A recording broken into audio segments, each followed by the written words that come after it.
നമ്മുടെ ജീവിതയാത്രയിലെ യഥാർത്ഥ ജീവിതം ആരംഭിക്കുന്നത് മരണത്തിന് ശേഷമാണ്. അവിടുത്തെ ആദ്യത്തെ വീട് ഖബറാണ്. ആ ഖബർ പ്രകാശിക്കാനുള്ള കാര്യങ്ങൾ പറയുന്നിടത്ത് മുഅല്ലിമുൽ ഖൈർ എന്നൊരു പ്രയോഗം ഉണ്ട്. നന്മ പഠിപ്പിച്ചു കൊടുക്കുന്ന ആളുടെ ഖബർ അള്ളാഹു പ്രകാശിപ്പിക്കും. അതിന് കാരണക്കാരുടെ ഖബറും അള്ളാഹു പ്രകാശിപ്പിക്കും. ആ ഗണത്തിൽ അള്ളാഹു നമ്മുടെ എല്ലാവരെയും ഖബർ ആക്കി തിരുമാറാവട്ടെ. മഹല്ല് സംവിധാനം, മദ്രസ സംവിധാനം, അവിടങ്ങളിലുള്ള മൂല്യബോധം, മൂല്യവിദ്യാഭ്യാസം എന്നതുമായി ബന്ധപ്പെട്ടുകൊണ്ടാണ് എൻ്റെ അവതരണം സംഘാടകർ ഉദ്ദേശിച്ചിട്ടുള്ളത്.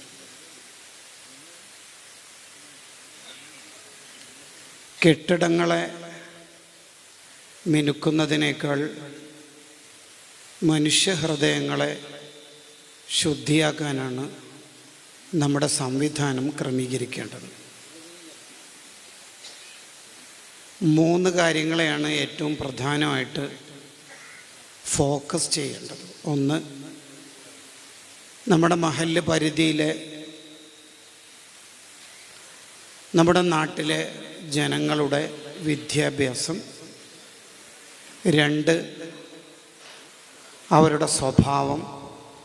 3, അവരുടെ ജോലി. ഇത് 3ഉം ഏറ്റവും മനോഹരമായിട്ട് മുന്നോട്ട് പോകുമ്പോഴാണ് മാതൃകാ മഹല്ലായി അല്ലെങ്കിൽ ഒരു നല്ല നാടായി ആ നാട് മാറുന്നത്. ഇപ്പോൾ നമ്മുടെ വീട്ടിലുള്ള ഒരാൾ, നമ്മുടെ പെങ്ങളുടെ ഭർത്താവ് അല്ലെങ്കിൽ നമ്മുടെ ജ്യേഷ്ഠൻ, അയാൾക്ക് നല്ല വിദ്യാഭ്യാസമുണ്ട്, നല്ല സ്വഭാവമാണ്. പക്ഷേ അയാൾക്ക് ജോലിയില്ലെങ്കിൽ കൊറോണ കാലത്ത് ചില പെണ്ണുങ്ങന്മാരൊക്കെ അനുഭവിച്ച പോലെ നിങ്ങൾ ഇന്ന് നാസ്തക്ക് ഉണ്ടാവോ, ഉച്ചക്കും ഉണ്ടാവില്ലേ, രാത്രി എവിടെ പോകാനില്ലല്ലോ എന്നൊരു പ്രയാസം അവർക്കുണ്ടാവും. ജോലി വേണം, എപ്പോഴും മനുഷ്യന്മാർക്ക് ജോലി വേണം. അയാൾ ഭയങ്കര സൂഫിയാണെന്ന് പറഞ്ഞിട്ട് കാര്യമില്ല, അയാൾക്ക് ജോലി വേണം. ജോലി ഉണ്ടാവുക എന്ന് പറയുന്നത് പ്രധാനമാണ്. യാചന നടത്തി വന്ന ആളോട് വീട്ടിലെന്തേലും ഉണ്ടോ എന്ന് ചോദിക്കുന്നുണ്ട് നബി സല്ലല്ലാഹു അലൈഹി വസല്ലം. ഒരു പുതപ്പും തോൽപാത്രം ഉണ്ട് എന്നാൽ അതെടുത്തു തരി. അത് 2 ദിർഹമിന് നബി സല്ലല്ലാഹു അലൈഹി വസല്ലം തങ്ങൾ വിറ്റതിന് ശേഷം ഒരു കോടാലി വാങ്ങിക്കൊടുത്ത് ഫിറ്റ് ചെയ്ത് കൊടുക്കുന്നുണ്ട് നമ്മുടെ നേതാവ്. കോടാലി ഫിറ്റ് ചെയ്ത് കൊടുക്കുക എന്ന് പറഞ്ഞാൽ സ്വഹീൽ ബുഖാരി ഓതി കൊടുക്കൽ മാത്രമല്ല, അഡ്നോക്കിൽ ജോലി ശരിയാക്കൽ കൂടി ഒരു ഉസ്താദ് ചെയ്യേണ്ടതാണ് എന്ന് നമുക്ക് നേരത്തെ തന്നെ പഠിപ്പിച്ചു തരികയാണ്. കോടാലി ഫിറ്റ് ചെയ്ത് കൊടുക്കുകയാണ് അഷ്റഫുൽ ഖൽഖ് സല്ലല്ലാഹു അലൈഹി വസല്ലം. ഇനി ഈ ഭാഗത്തേക്ക് കുറച്ച് ദിവസത്തേക്ക് കണ്ടുപോകരുത്, വിറക് ശേഖരിച്ച് സമ്പാദിക്കണം എന്നാണ് പറയുന്നത്. അമലുർ റജുൽ ബിയദിഹി എന്ന് പറയുന്നത് ആ ഒരു അർത്ഥത്തിലാണ്. ഒരാൾ വന്നിട്ട് ഈസാ നബി അലൈഹി സ്വലാത്തു വസ്സലാമിനോട് പറയുന്നുണ്ട്, എനിക്ക് ദുആ ചെയ്യണം എന്ന്. ഈസാ നബി അലൈഹി സ്വലാം അയാളോട് ചോദിക്കേണ്ടത്, നിനക്കെന്താ ജോലി?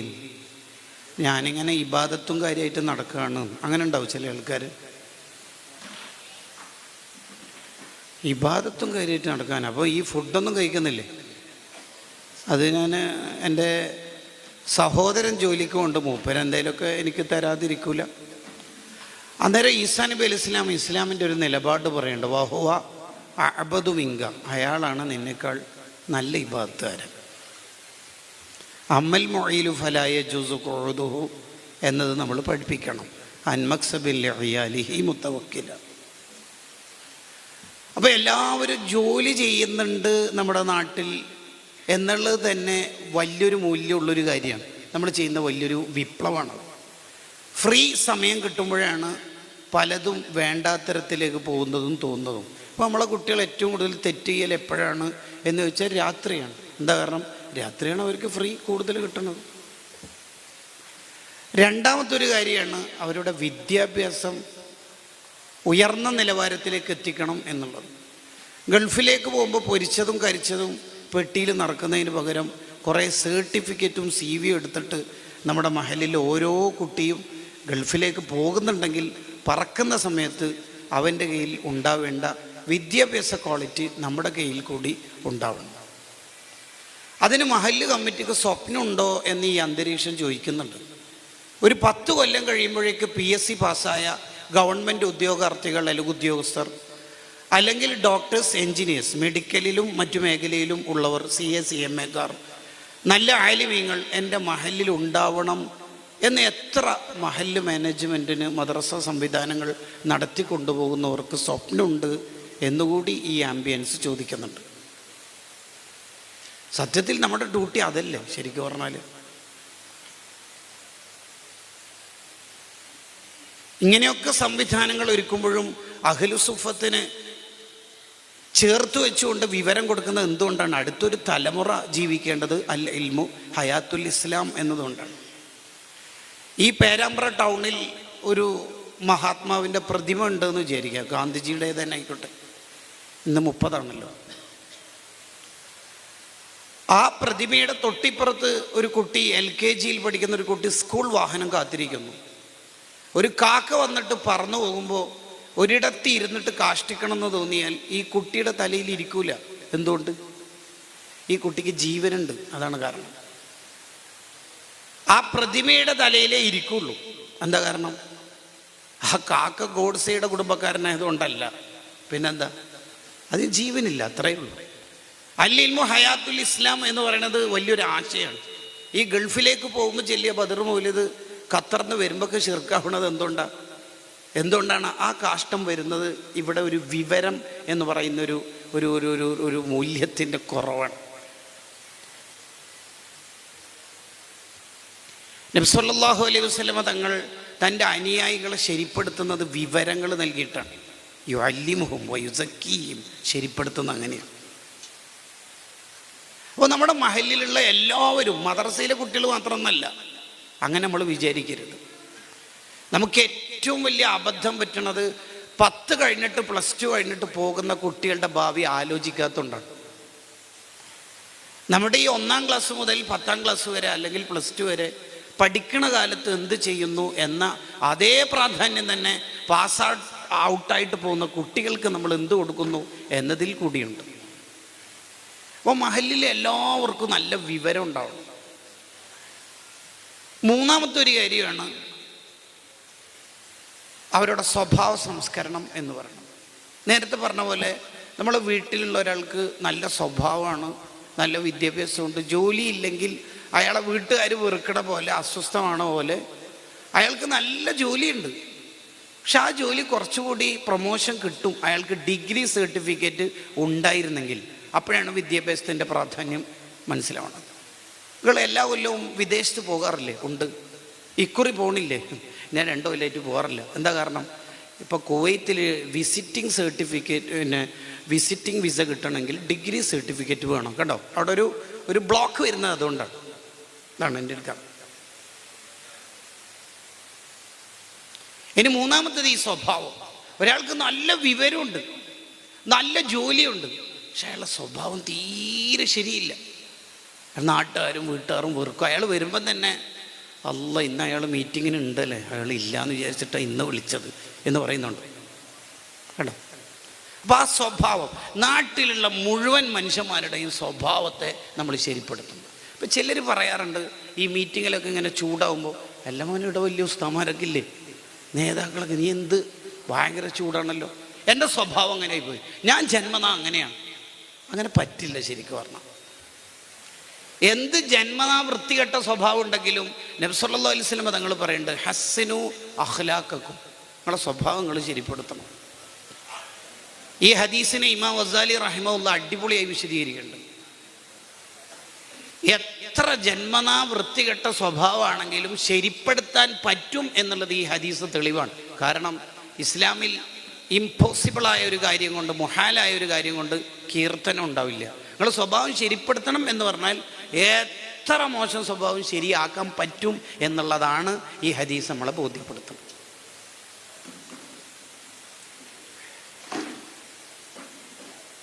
അപ്പോൾ ഈ കാട്ടാന അതിൻ്റെ കാലിന് ചെങ്ങലയൊക്കെ ഇട്ടതിന് ശേഷം വല്ലാതെ കാല് വലിക്കൂല. കാരണം അതിൻ്റെ കാല് വലിക്കും തോറും അതിന് പഴുപ്പ് വരും, വേദന വരും. അതുകൊണ്ട് ഒന്ന് അച്ചടക്കത്തിലേക്ക് വന്ന് ഒരു പതിയൊക്കെ കീറി അതിൻ്റെ തളച്ചിട്ട് കുറച്ച് മാസങ്ങൾ കഴിഞ്ഞാൽ ആ കാട്ടാനൻ്റെ കാലിനുള്ള ചെങ്ങലയൊക്കെ ഊരിയെടുത്ത് കയറ് കെട്ടിക്കൊടുത്താൽ അത് വലിക്കൂല. കാരണം ഇപ്പോഴും എൻ്റെ കാലിന് ചെങ്ങലാന്നാ മൂപ്പരുടെ വിചാരം. ഒരു പാപ്പാനാകെ അതിൻ്റെ തുമ്പിക്കയുടെ പകുതിയേ ഉണ്ടാവുള്ളൂ, ചെറുത്. അയാൾ ഇങ്ങനെ പറയുമ്പോൾ ആന എഴുന്നേൽക്കും, ഇരിക്കാൻ പറയുമ്പോൾ ഇരിക്കുകയും ചെയ്യും. ആന ശരിയാവുന്നുണ്ടല്ലോ, കാട്ടാന നാട്ടാനയാവുന്നു.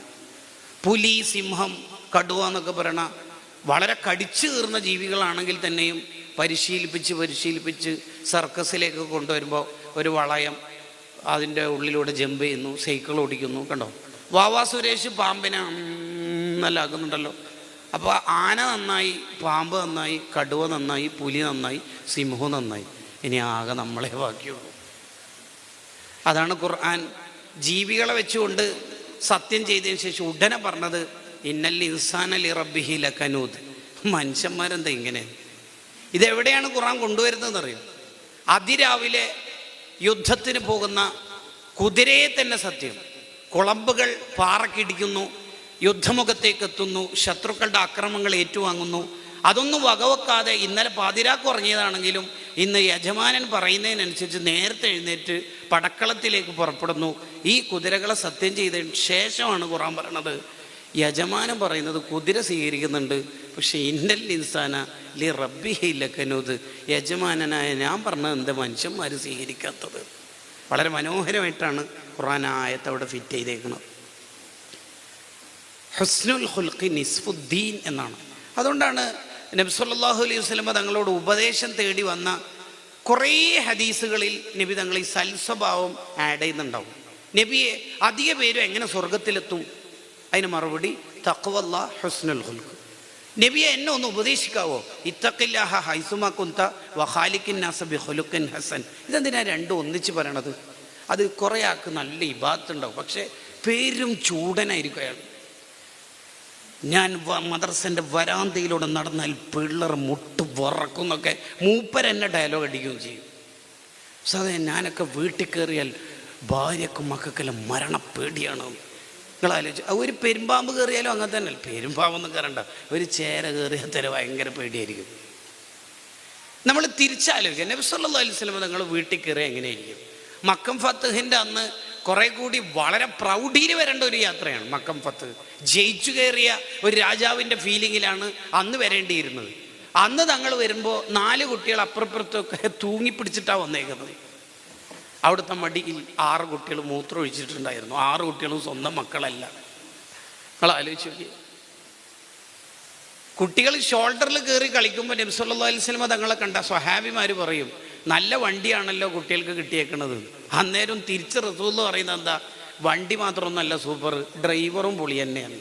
കേട്ടോ, അപ്പോൾ കുറെ കൂടി നമ്മളെ എല്ലാവരുടെയും സ്വഭാവത്തെ ശരിപ്പെടുത്തിയാൽ തന്നെ അക്മലുൽ മുഅ്മിനീന ഈമാന എന്ന് പറയുന്ന ഒരു പാർട്ടിലേക്ക് വരും. ഇമാം ഇബ്നു ഹജർ തങ്ങളുടെ ശിഷ്യന്മാരിൽ വളരെ പ്രധാനിയാണ് ഇമാം ഫാക്കിഹി എന്നറിയപ്പെടുന്ന പണ്ഡിതൻ. അവരുടെ മനാഹിജുൽ അഖ്ലാഖുസ്സനിയ എന്ന് പറയുന്ന ഒരു പ്രൗഢ ഗ്രന്ഥമുണ്ട്. ഇപ്പോൾ നിലവിൽ അതിൻ്റെ PDF കോപ്പി കണ്ടിട്ടില്ല. ദാറുൽ കുവൈത്ത് പ്രസിദ്ധീകരിക്കുന്ന കുറച്ചുകൂടി നല്ല പേജുകൾ, 1000-ലേറെ പേജുകളുള്ള അടിപൊളി ഗ്രന്ഥം. നമ്മുടെ ജീവിതത്തിൽ ഉണ്ടാവേണ്ട 10-400 നല്ല സ്വഭാവങ്ങൾ, അതിൻ്റെ മഹത്വങ്ങൾ, അതിൻ്റെ ഡെഫിനിഷൻ, നമ്മളുടെ ജീവിതത്തിൽ ഉണ്ടാവാൻ പാടില്ലാത്ത ദുസ്വഭാവങ്ങൾ അതുകൂടി ചേർത്ത് പറയുന്ന അടിപൊളി ഗ്രന്ഥം. ഒന്ന് ഇബ്നു ഹജർ അങ്ങയുടെ ശിഷ്യനല്ല, അതിന് പിന്നെ വേറെ പ്രത്യേകിച്ച് പറയാനൊന്നുമില്ലല്ലോ. അള്ളാഹു അവിടുത്തെയൊക്കെ ബർക്കത്തുകൊണ്ട് നമ്മളെ നന്നാക്കട്ടെ. ഞാൻ ആമുഖം അവസാനിപ്പിച്ച വിഷയത്തിൻ്റെ പ്രധാന കാമ്പിലേക്ക് കയറുകയാണ്. പള്ളി മദ്രസകൾ ഒരു നാടിൻ്റെ ഒരു സാംസ്കാരിക കേന്ദ്രമാണ്. എന്താണ് അങ്ങനെ പറഞ്ഞാൽ അതിൻ്റെ അർത്ഥം എന്നാ? എല്ലാവർക്കും നമ്മുടെ പള്ളിയിലേക്കും മദ്രസയിലേക്കൊക്കെ വരാൻ പറ്റുന്ന, അതിൻ്റെ ഒരു സംവിധാനത്തിൽ വരാൻ പറ്റുന്ന ഒരു ആക്സസ് നമ്മൾ ഉണ്ടാക്കിയെടുക്കണം. മൂത്രയ്ക്കാൻ മുട്ടുന്നുണ്ട്, പള്ളിയുണ്ടോ എന്ന് അന്വേഷിക്കുന്നതിന് പകരം അത് നമ്മുടെ ഡ്യൂട്ടിയും. ശരിക്കും പറഞ്ഞാൽ ചില കമ്മിറ്റിക്കാരുടെ ആകപ്പാടുള്ള ഡ്യൂട്ടി കഴിഞ്ഞ കൊല്ലം പിന്നെ അബ്ദുറഹ്മാൻ ഹാജിക്ക് പ്രസിഡൻ്റായപ്പോൾ 5 പോത്തിനെ അറുത്തിട്ടുള്ളൂ, അൽഹംദുലില്ലാഹ് ഇക്കൊല്ലം 8 പോത്തിനെ അറുത്തിട്ടുണ്ട് എന്നുള്ളതല്ല. അതല്ല ശരിക്കും, അതൊന്നുമല്ല. മൂത്രച്ചോളിയിലെ പാട്ട പൈപ്പിന് കെട്ടിയിടുക, ആടിനെ കെട്ടിയിടുന്ന മാതിരി ചെരുപ്പ് ത്രികോണാകൃതിയിൽ മുറിക്കുക, മോഷ്ടിച്ചു കൊണ്ടുപോകുന്നുണ്ട്. ഇതൊന്നും അല്ല വലിയ സേവനം. ഇത് ചെയ്താലും ചെയ്തിട്ടില്ലെങ്കിലും നമ്മൾ ചെയ്യേണ്ട ചില കാര്യങ്ങളിലേക്കാണ് നിങ്ങളുടെ ശ്രദ്ധ ഞാൻ കൊണ്ടുപോകുന്നത്. എല്ലാവർക്കും കയറി വരാൻ പറ്റുന്ന ഏത് പ്രശ്നം അവതരിപ്പിക്കാൻ പറ്റുന്ന ഒരിടമായിരുന്നു മദീനത്തെ പള്ളി. പള്ളി വളരെ ചെറുതായിരുന്നു, AC ഇല്ല, മറ്റൊന്നും ഉണ്ടായിരുന്നില്ല. പക്ഷെ ആ പള്ളിയിൽ എല്ലാ പ്രശ്നവും അവതരിപ്പിക്കാൻ പറ്റും. ഏത് പ്രശ്നം അവതരിപ്പിക്കും, ആർക്കും ഒരു ശബ്ദ കോലാഹലങ്ങളില്ല, ഒരു പ്രശ്നമില്ല, ഒരു പ്രതിസന്ധിയും. അങ്ങനെയുള്ള ഒരു ഇടമായി നമ്മുടെ മഹല്ലിനെ, നമ്മുടെ മദ്രസയെ, നമ്മുടെ പള്ളിയെ സംവിധാനിക്കണം. ശരിക്കും പറഞ്ഞാൽ നമ്മളിങ്ങനെ ഓരോ കാര്യങ്ങളിങ്ങനെ വായിച്ചു പോകുന്നതിലപ്പുറത്ത് അത് നമ്മൾ ഇംപ്ലിമെൻ്റ് ആക്കുന്നില്ല എന്നുള്ളതിൽ ഒരു ശരിയുണ്ട്. അങ്ങനെ പറഞ്ഞാൽ ഇപ്പോൾ നമ്മളിപ്പോൾ ഒരു ഹദീസ് എടുക്കുന്നു, ഹദീസിൻ്റെ ക്ലാസ്. എന്താ ഹദീസിൻ്റെ ക്ലാസ്? നിങ്ങൾ ഇമാമ് നിൽക്കുകയാണെങ്കിൽ നിങ്ങൾ ചെറിയ സൂറത്ത് ഓതാൻ ശ്രദ്ധിക്കണം. കാരണം ഫൈന ഫീഹിം അൽ മരീൽ, ആ മഅ്മൂമിങ്ങളിൽ രോഗിയുണ്ടാവും, വദൽ ഹാജ ആവശ്യക്കാരുണ്ടാവും, അല്ലെങ്കിൽ യാത്രക്കാരനുണ്ടാവും. ഈ വദ് അൽ ഹാജ എന്നുള്ളതിൽ എല്ലാം പെടുന്നുണ്ട്. അങ്ങനെയാണെങ്കിൽ ശരിക്കും നമ്മൾ ആ ഹദീസിനെ ഈ കാലത്തേക്ക് കൊണ്ടുവരിക. അല്ലെങ്കിൽ ഇപ്പോൾ നബി സല്ലല്ലാഹു അലൈഹി വസല്ലം തങ്ങൾ ഖാത്തിമുൻ നബിയീൻ, ലാസ്റ്റത്തെ നബിയാണെന്ന് പറയുന്നതിന് ഇപ്പം എന്താ അർത്ഥമുള്ളത്? അങ്ങനെയൊക്കെ പിന്നെ മൂസാ നബിക്ക് അറിയാലോ, ഞാൻ വാസിത്തുൻ നബിയീൻ, നബിമാരിൽ ഒരു പകുതിക്ക് ഒന്നാളാണെന്ന് പറയുന്നത്. നബി തങ്ങൾ ലാസ്റ്റത്തെ നബി എന്ന് പറയുന്നത് ആ കൊണ്ടുവന്ന ആശയങ്ങൾ ഖിയാമത്ത് നാൾ വരെ നമ്മളിങ്ങനെ ഇംപ്ലിമെൻറ്റ് ചെയ്ത് കൊണ്ടിരിക്കണം. ഈ ഹദീസ് വായിച്ചിട്ട് റവാഹുൽ ബുഖാരി, ഈ ഹദീസ് ബുഖാരി റിപ്പോർട്ട് ചെയ്തിട്ടുണ്ട്. അടുത്ത വായിക്ക് അൻ അബി ഹുറൈറത്ത എന്ന് പോകുന്നതിലപ്പുറം നമ്മൾ കുട്ടികൾക്കും നമ്മുടെ മുത്തലിമീങ്ങൾക്കും നമ്മളിലും ഉണ്ടാക്കിയെടുക്കേണ്ടത് കോഴിക്കോട് റെയിൽവേ സ്റ്റേഷൻ്റെ അടുത്ത പള്ളിയിലാണ് മുത്തുനബി ഒരു തവണ ഇമാം വെക്കുന്നതെങ്കിൽ പിന്നെ നബി നിങ്ങൾ ഏത് സൂറത്ത് ഓതാനായിരിക്കും സാധ്യത? നിങ്ങളുടെ ഒരു അഭിപ്രായം പറയും. ചെറുതായിരിക്കും അല്ലേ? ടൗൺ സ്ക്വയറിൽ തങ്ങൾ മൈക്കിട്ടിട്ട് സംസാരിക്കുമ്പോൾ എത്ര ഡെസിബലിൽ സൗണ്ട് ഇടാനായിരിക്കും തങ്ങൾ പറയാൻ സാധ്യത? നിങ്ങൾ ആ ഒരു ഉദാഹരണം വെറുതെ ഇട്ട് കൊടുത്ത് നോക്കി. ശരിക്ക് ആ ഹദീസ് കൊണ്ട് എന്താണോ ഉദ്ദേശിച്ചത് അത് മുഴുവൻ അവിടെ സാർത്ഥകമായി മാറി. ടെക്സ്റ്റുകളിലപ്പുറത്ത് എക്സാമിൽ പോർഷൻസ് തീർക്കണം എന്നതിലപ്പുറത്ത് ഇഖ്റഉ മൗതാക്കും സൂറത്തെ യാസീൻ, മരിച്ചവർക്ക് യാസീൻ ഓതണം എന്ന ഹദീസ് എടുത്തതിൻ്റെ പിറ്റേന്ന് നമ്മുടെ പള്ളി പ്രസിഡൻറ്റിൻ്റെ ഭാര്യ മരിച്ചിട്ടുണ്ട്, മദ്രസയിലെ കുട്ടികളെ വിടാൻ കഴിയോ എന്ന് സദർ ഉസ്താദിനോട് ഒരാളും യാചിക്കേണ്ട അവസ്ഥ ഉണ്ടാകാൻ പാടില്ല. നമുക്ക് പോകണം കുട്ടികളെ കൂട്ടിയിട്ടൊന്ന് പറയാം. എന്നാലാണ് ആ സ്വഹീഹ് ഇബ്ബാൻ്റെ ഹദീസ് ആ കുടുംബത്തിൽ മഹലിൽ ഇംപ്ലിമെൻ്റ് ചെയ്യുക. അല്ലാണ്ട് പോർഷൻസ് ഇഷ്ടം പോലെ തീരാനുണ്ട്, പിന്നെ എങ്ങനെ മരിച്ച വീട്ടിലേക്ക് പോവുക എന്നാണ് നമ്മൾ പറയണമെങ്കിൽ പിന്നെ എന്തിനാണ് നമ്മൾ വഹാബികളോട് ഈ വാദിക്കുന്നത്? മൗത്താക്കും എന്ന് പറഞ്ഞാൽ അവിടെ മരിച്ചവർ എന്നുകൂടി അർത്ഥമുണ്ട് എന്ന് തൊഴഫ് എന്തിനാണ് നമ്മൾ കൊണ്ടുവരുന്നത്? അപ്പോൾ ഈ ഇംപ്ലിമെൻ്റ് സൈഡിലേക്ക് നമ്മൾ കൊണ്ടുവരും. ഈ തിയറി പറയാന്ന് പറയുന്നത് വളരെ സിമ്പിളാണ്. മുഹമ്മദ് ഗസാലി റളിയല്ലാഹു അൻഹു അയ്യുഹൽ വലദിൽ പറഞ്ഞല്ലോ, തിയറി പറയാൻ വളരെ സിമ്പിളാണ്. തിയറി പറയുന്നതിന് എന്താ? പക്ഷെ അത് ഒരു ഇംപ്ലിമെൻ്റ് സൈഡിലേക്ക് മഹലിൻ്റെ സൗകര്യങ്ങൾ എത്ര എന്നതിലപ്പുറത്ത് ഈ ഇൽമു മുഴുവനും നമ്മുടെ മഹലിൽ ഇങ്ങനെ കാണത്തക്ക വിധത്തിൽ വിതറി വിതറി കൊണ്ടുപോകാൻ നമുക്ക് കഴിയണം എന്നാണ് പറഞ്ഞതിൻ്റെ അർത്ഥം. രണ്ടാമത് നമ്മുടെ മദ്രസ സംവിധാനങ്ങൾ ഒരു ലൈഫ് സ്കൂളായി മാറണം. എന്താണ് ആ പറഞ്ഞതിൻ്റെ അർത്ഥം? രാവിലെ 8:00 ആ കെട്ടിടം പൂട്ടിയാൽ പിന്നെ വൈകുന്നേരം ഉണ്ടെങ്കിലുണ്ട് ഇല്ലെങ്കിലില്ല എന്നതിലപ്പുറത്ത് ആ കെട്ടിടത്തെ മുഴു സമയം ഉപയോഗിക്കാൻ ആവശ്യമായ എന്തെല്ലാം നമുക്ക് ചെയ്യാൻ പറ്റുമോ അത് മുഴുവനും നമ്മുടെ ആലോചനയിൽ ഉണ്ടാവും.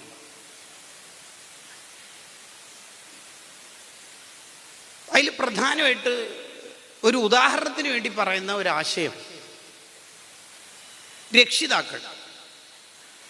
ഇപ്പോഴത്തെ ഒരു രക്ഷിതാക്കളുടെ ഒരു പ്രശ്നമായിട്ട് തോന്നിയത് കുട്ടികൾ നന്നാവാൻ വേണ്ടി കുട്ടികൾക്ക് പലതും ചെയ്തു കൊടുക്കുന്നു എന്നുള്ളതാണ്.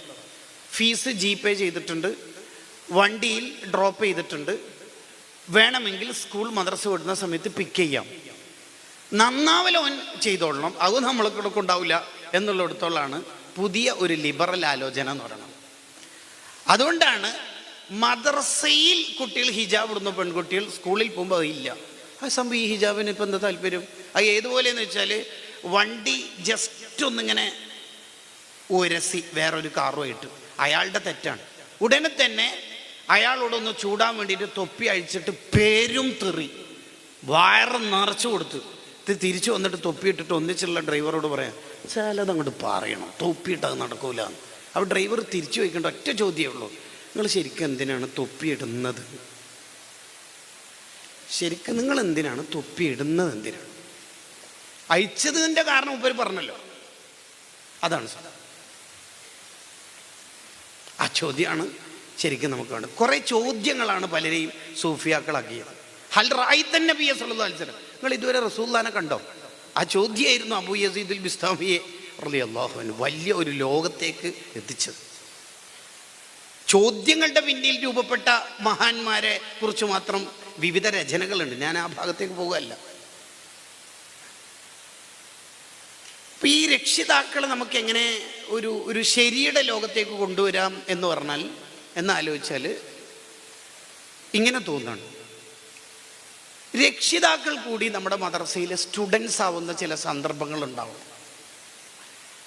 നിസ്കാരം ഖളാ ആക്കരുത് എന്ന് നമ്മൾ കുട്ടികളോട് പഠിപ്പിക്കുമ്പോൾ ആ വീട്ടിലെ രക്ഷിതാക്കൾ കൂടി ഖളാ ആക്കരുത് എന്ന ഒരു പഠിപ്പിക്കലാണ് നമ്മുടെ ഭാഗത്തുനിന്ന് ഉണ്ടാവുന്നത്. സ്ക്രീൻ അഡിക്ഷൻ കുട്ടികൾക്ക് ഉണ്ടാവരുത് എന്ന് പറയുമ്പോഴും അവൻ്റെ ഉപ്പയും ഉമ്മയും നിരന്തരം മൊബൈൽ ഉപയോഗിക്കുന്ന ആളാണെങ്കിൽ ആ കുട്ടീനോട് എത്ര തിരുത്തിയിട്ടും കാര്യമില്ല. കാരണം ഓട്ടോറിക്ഷൻ്റെ മുമ്പിലത്തെ ടയറാണ് കുട്ടി, ബേക്കിലത്തെ 2 ടയറിൽ ഏതെങ്കിലും ഒന്ന് പഞ്ചറായാൽ അതിൻ്റെ ഒരു പ്രശ്നം അവിടെ ഉണ്ടാവും. ഈ കുട്ടി നല്ല കാറ്റുണ്ട്, റേഞ്ചിൽ റാങ്ക് ഉണ്ട്, 4 മൊമെൻ്റ് ഉണ്ടെന്ന് പറഞ്ഞിട്ട് ഒരു കാര്യം ഉണ്ടാവില്ല. ബേക്കിലത്തെ 2 ടയറിനും ഉപ്പാക്കും ഉമ്മാക്കും ഒരു പ്രയാസം, ഒരു പ്രശ്നമില്ലാതിരിക്കാൻ കൂടി ആയിരിക്കണം നമ്മുടെ വിദ്യാഭ്യാസം മുന്നോട്ട് കൊണ്ടുപോകുന്നത്. അബൂ യസീദുൽ ബിസ്താമി റളിയല്ലാഹു അൻഹു വളരെ ചെറിയ പ്രായത്തിൽ തഹജ്ജുദ് ആരംഭിച്ച ആളാണ്. അതിൻ്റെ കാരണം ചരിത്രത്തിലുണ്ടല്ലോ.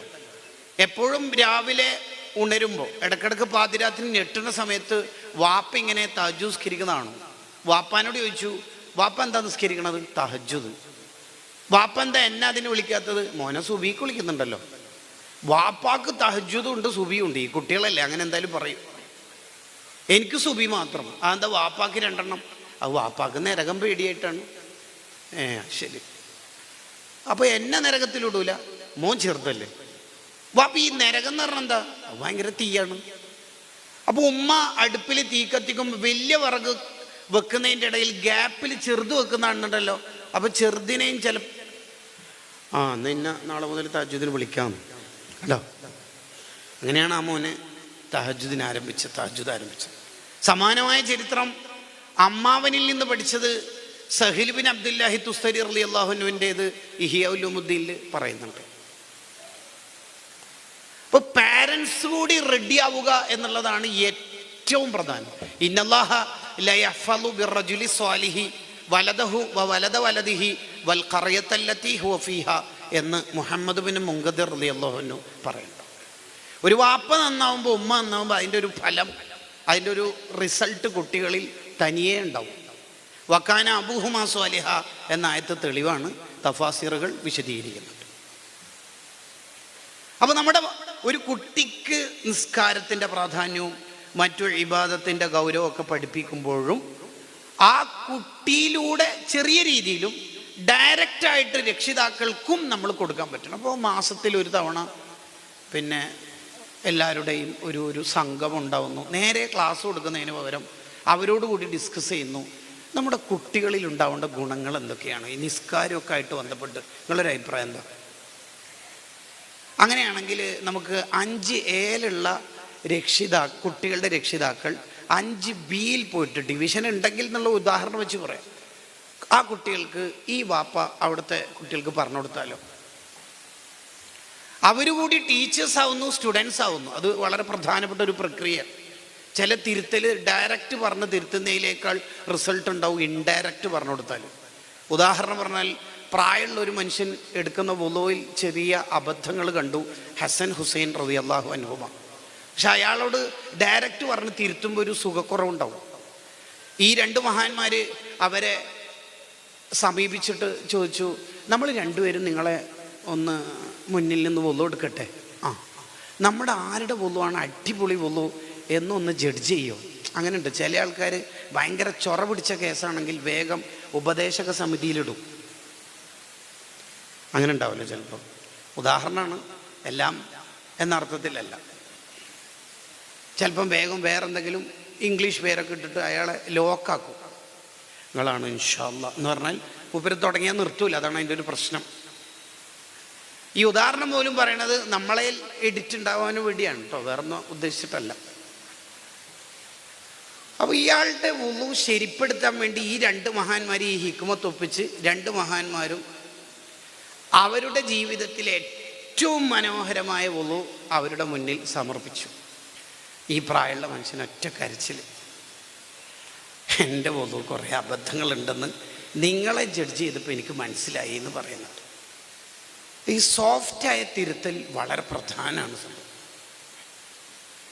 നമ്മളിൽ ഇപ്പോൾ നഷ്ടപ്പെട്ടുകൊണ്ടിരിക്കുന്ന ഒരു പ്രശ്നം അതാണ്. ഹുസ്നു തനബ്ബുഹ് ലിമാ വറദ ഫി തശബ്ബുഹ് എന്ന് പറയുന്ന ഒരു ഗ്രന്ഥമുണ്ട്. നജ്മുദ്ദീൻ അൽ ഖുസ്സിയാണ് അതിൻ്റെ മുസന്നിഫ്. വാപ്പ ബദറുദ്ദീൻ അൽ ഖുസ്സി തങ്ങൾ വലിയ പണ്ഡിതനാണ്. വാപ്പയാണ് ഈ മോനെ ഇത്രമേൽ ശരിപ്പെടുത്തിയതെന്ന് ചരിത്രം പഠിക്കുമ്പോൾ നമുക്ക് ബോധ്യപ്പെട്ടൊരു കാര്യമായിരിക്കും.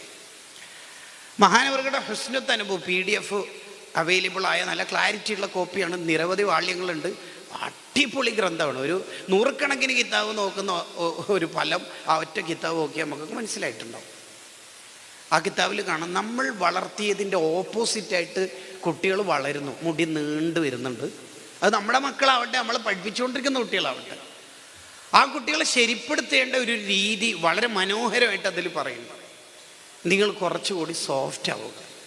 അവരെ ഒരിക്കലും ലയനത്ത് ചെയ്യാതിരിക്കുക, പിടിച്ച് പുറത്താക്കാതിരിക്കുക.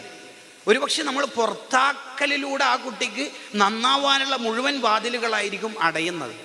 നീ എൻ്റെ മോനല്ല എന്ന് പറഞ്ഞിട്ട് വീട്ടിൽ നിന്ന് പുറത്താക്കിയാൽ ആ കുട്ടിക്ക് എന്നെങ്കിലും ഒരു തൗബയുടെ മനസ്സ് വന്നാൽ അള്ളാഹുവിൻ്റെ തൗബൻ്റെ വാതിൽ തുറന്നു കിടക്കുമ്പോഴും നമ്മൾ ക്ലോസ് ചെയ്തിട്ടുണ്ടാവും നമ്മളെ വീട്ടിൻ്റെ വാതിൽ. അതായിരിക്കും ചില പെൺകുട്ടികളെ ചുവന്ന തെരുവിലേക്ക് എത്തിക്കാനുള്ള ഒരു കാരണം. ഇനിയുള്ള കാലത്ത് കുറെ കൂടി നമ്മൾ ശ്രദ്ധിക്കണം.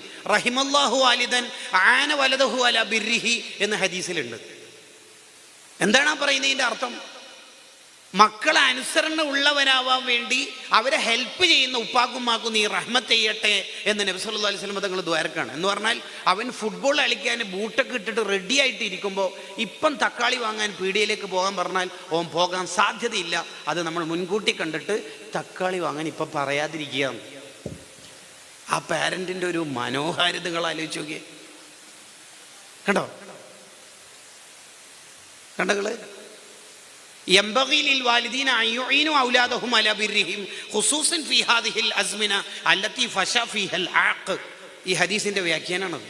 അനുസരണക്കേട് വർദ്ധിച്ച ഈ കാലത്ത് കുറെ കൂടി അവരെ ചേർത്ത് പിടിക്കുക. ഈ മുടി നീണ്ട ഒരു കുട്ടിക്ക് ഇപ്പോൾ കിട്ടാത്ത ഒരു പ്രശ്നം, കിട്ടാത്തൊരു കാര്യം എന്താ വെച്ചാൽ അവൻ്റെ തോളത്ത് കൈവച്ചിട്ട് തിരുത്തി കൊടുക്കുന്ന ആരുമില്ല എന്നുള്ളതാണ് ഈ കുട്ടികൾ നേരിടുന്ന ഏറ്റവും വലിയ പ്രശ്നം. അവൻ്റെ തോളത്തൊന്ന് കൈവെക്കുക. ഈ മുടി ഫുള്ളും മോൻ്റെ തന്നെയാണോ? അല്ല, ഇത്താത്തൻ്റെ താറ്റം കടം വാങ്ങിയതാണോ? നാളെ കുറച്ച് മുറിച്ചാലോ? ഫുള്ള് വേണ്ട. ഈ സിഗരറ്റ് വലിക്കുന്ന ആളെയും ലഹരിയിൽപ്പെട്ട ആളെയും തിരുത്താൻ ഇബ്നു ഹജർ പറയുന്ന ഒരു റൂട്ടുണ്ടല്ലോ. ഫുള്ളൊറ്റടിക്ക് കഴിയൂല, കുറച്ച് മുറിച്ചാലോ മുമ്പെന്ന്. എന്താ അഭിപ്രായം? ഓക്കെ അല്ലേ? കണ്ടോ, ആ കുട്ടിക്കും തോന്നൂലേ ഒളവെടുക്കുന്നത് ശരിയില്ല. ആ ഒളവെടുക്കുന്നത് ശരിയില്ലാത്തൊരു ചെറുപ്പക്കാരൻ്റെ അടുത്തേക്ക് ഇമാം ഷാഫി റളിയല്ലാഹു അൻഹു, ഷാഫി ഇമാമിൻ്റെ ആണ്ടല്ലേ, ഷാഫി ഇമാം അടുത്ത് ചെന്നു. എന്നിട്ട് ആ കുട്ടിയോട് പറയുന്നുണ്ട്, ഐ ബുനയ്യ, ഓ കുഞ്ഞുമോനെ. ആ വിളിയിൽ തന്നെ ഉണ്ടാവില്ല എല്ലാം. ഖുർആനിൽ രക്ഷിതാക്കൾ മക്കളെ വിളിക്കുന്ന വിളിയിലൊക്കെ അങ്ങനെയല്ലേ ഉള്ളത്. യാ ബുനയ്യ ലാ തഖ്സുസ് റുയാക, യാ ബുനയ്യ ലാ തുശ്രിക് ബില്ലാഹ്.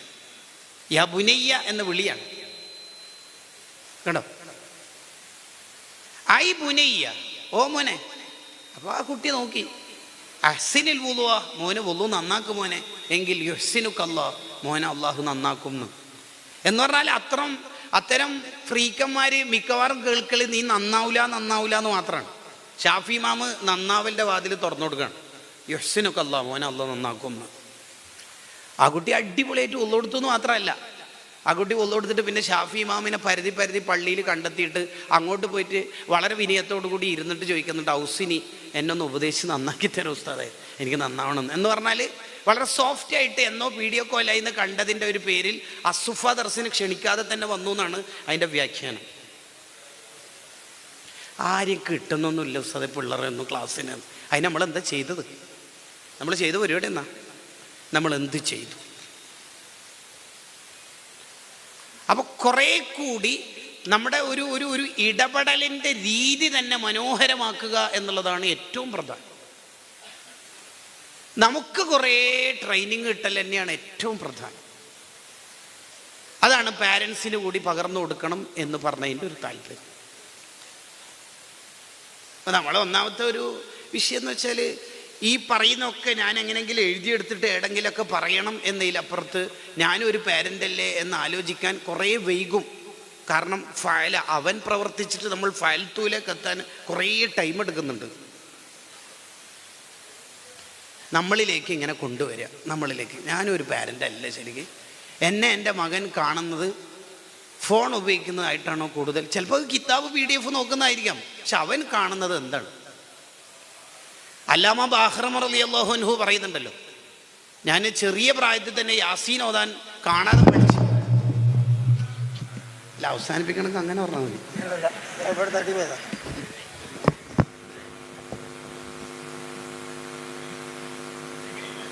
അത് നേരത്തെ പറഞ്ഞതിൻ്റെ ഒരു ബാക്കി ഭാഗമാണ്, എഡിറ്റിൻ്റെ ഇൻഡയറക്റ്റ്. ആവട്ടെ, വിഷയത്തിലേക്ക് വരാം. അല്ലാമ ബാഹ്റം റളിയല്ലാഹു അൻഹു പറയുന്നത്, ഞാൻ ചെറിയ പ്രായത്തിൽ തന്നെ യാസീൻ ഓതാൻ അഥവാ കാണാതെ ഓതാൻ പഠിച്ചേക്കുന്നത് എൻ്റെ ഉമ്മ ഓതുന്നത് കേട്ടിട്ടാണ്. അതുതന്നെയാണ് ഏറ്റവും വലിയ തർബിയത്ത് എന്ന് പറയുന്നത്. നമ്മളിപ്പോൾ ഇങ്ങനെ മൊബൈൽ ഉപയോഗിച്ചുകൊണ്ട് പിന്നെ ഈ അറ്റൻഡൻസ് രജിസ്റ്റർ അല്ലെങ്കിൽ ഈ ഹാജർ പട്ടിക അപ്പുറത്ത് ഉസ്താദിന് കൊടുക്കുക എന്ന് പറയലോടുകൂടി വലതിന് മുന്തിക്കണം എന്നുള്ള ആ തിയറി ക്യാൻസലായി. അതാണ് അതിൻ്റെ ഒരു പ്രശ്നം. ഓക്കെ,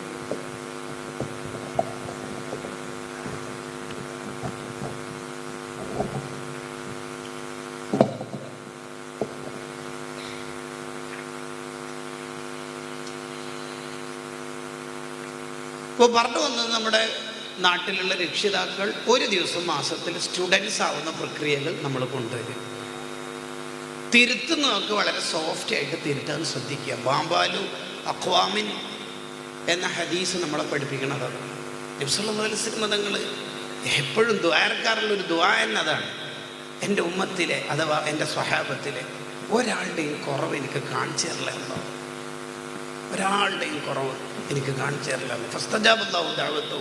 ഷഹറാനി ഇമാമിൻ്റെ തൊബഖാത്തുൽ വുസ്തൻ്റെ തുടക്കത്തിലുണ്ട് നബിതങ്ങൾ പിന്നെ സ്വഹാബത്തിനോട് പുലർത്തിയ രീതികൾ വിശദീകരിക്കുന്നു. ആ ഭാഗത്ത് കാണാം, വളരെ മനോഹരമായി മഹാനവറുകൾ വിശദീകരിക്കും. അപ്പോൾ ആരുടെയും കുറവ് നമുക്ക് അറിയണ്ട. എന്താണ് അവർ തമ്മിൽ തെറ്റിയത് എന്നുള്ളതിൻ്റെ കാരണം, ഇപ്പോൾ ഉദാഹരണത്തിന് നമ്മളെ മഹല്ലിലൊക്കെ അങ്ങനെ ഒരു പ്രശ്നമുണ്ടല്ലോ. പിന്നെ ഈ രണ്ട് പ്രശ്നങ്ങൾ പൊതുവെ കാണാറുണ്ട്. ഉദാഹരണത്തിന് ജില്ലാ കമ്മിറ്റിയിൽ ഉണ്ടായിരുന്ന ഒരു ഭാരവാഹി, അത് ഏത് സംഘടനയോ ആവട്ടെ, അല്ലെങ്കിൽ ഡിവിഷൻ സോണിലുണ്ടായ ഒരു ഭാരവാഹി, അടുത്ത കൗൺസിലായപ്പോൾ മുസ്ലിം ജമാഅത്തിൻ്റെ SOSൻ്റെ SSFൻ്റെയോ കൗൺസിലിൽ അയാളില്ല. അയാൾ ജില്ലയിലേക്ക് പോയിട്ടില്ല, അല്ലെങ്കിൽ സ്റ്റേറ്റിലെത്തിയിട്ടില്ല, അല്ലെങ്കിൽ ഡിവിഷനിലേക്ക് എത്തിയിട്ടില്ല. അപ്പോൾ എല്ലാവർക്കും അറിയേണ്ടത് എന്താണ് കാരണം എന്നാണ്. എല്ലാ മനുഷ്യന്മാരെല്ലാവരും സ്റ്റേറ്റിലെത്തിയാലും എന്താക്കൽ? അതുകൊണ്ടാണ് നമ്മളെ നാട്ടിൽ നിന്ന് ചോദിക്കണത്, പുസ്തകം പോയുമല്ലോ അല്ലേ, അപ്പോൾ മറ്റേ ആൾ പോയതെല്ലാം ഒഴിവാക്കിയതാണ്. തുടങ്ങും, ഇപ്പം ദൈവം തുടങ്ങും. പിന്നെ എങ്ങനെയാ ബർക്കത്തുണ്ടാവും? അപ്പം ഈ വൃത്തികേടുകളെ തിരുത്താൻ നമുക്ക് കഴിയാം. മനുഷ്യന്മാരെ കുറിച്ച് ചർച്ച ചെയ്തിട്ട് ഈമാൻ തന്നെ നഷ്ടപ്പെടുത്തുന്ന കുറേ ആൾക്കാരുണ്ട്. പ്രത്യേകിച്ച് ആലിമീങ്ങളെ കുറവ് പറഞ്ഞാൽ കണ്ടിട്ടില്ല. അബൂ ഹനീഫ റളിയല്ലാഹു അൻഹുവിൻ്റെ നെറ്റിത്തടത്തിൽ ഒരു തേള് വന്ന് കടിച്ചപ്പോൾ അബൂ ഹനീഫ റളിയല്ലാഹു അൻഹു അതിനെ ചൊട്ടി താഴെ കിട്ടും. ശിഷ്യന്മാരൊക്കെ അതിനെ കൊല്ലാൻ വേണ്ടി നോക്കിയപ്പോൾ അബൂ ഹനീഫ റളിയല്ലാഹു അൻഹു പറഞ്ഞു, ലുഹൂമുൽ ഉലമായി മസ്മൂമാന്നല്ലേ, അത് മരിച്ചോളുമല്ലോ, നിങ്ങളെന്തിനെ പോയി കൊല്ലുന്നത്? നോക്കുമ്പോൾ അത് ചത്തുപോയിട്ടുണ്ട്.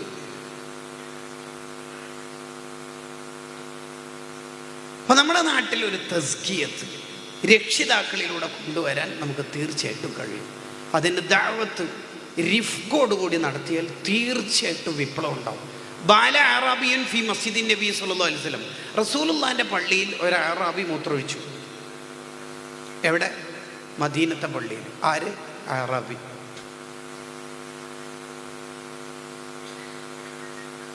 അപ്പോൾ നബി സല്ലല്ലാഹു അലൈഹി വസല്ലം തങ്ങൾ എടുത്തൊരു നിലപാടാണ് അവിടെ നമ്മൾ ശ്രദ്ധിക്കേണ്ടത്. സ്വഹാബത്തൊക്കെ ആ അറാബിയെ ഓടിക്കാൻ വേണ്ടി ശ്രമിച്ചപ്പോൾ വിട്ടേക്ക്, വിടു. ഈ വിടു എന്ന് പറയുന്ന ഒരു കുറച്ച് സമയമുണ്ടല്ലോ, മൂപ്പര് മൂത്രമൊഴിച്ചോട്ടെ എന്നാണ് പറയുന്നതിൻ്റെ അർത്ഥം. എവിടെ? പള്ളിയിൽ. എന്ത്? മൂത്രമൊഴിച്ചോട്ടെ. ഏത് പള്ളിയിൽ? മദീനത്തെ പള്ളിയിൽ. അപ്പം എന്തായാലും മൂത്രമൊഴിക്കുന്ന ഭാഗത്തേക്ക് അക്രമുൽ ഖൽഖായ തങ്ങൾ നോക്കോ? ഇല്ല, ഇപ്പുറം നോക്കും.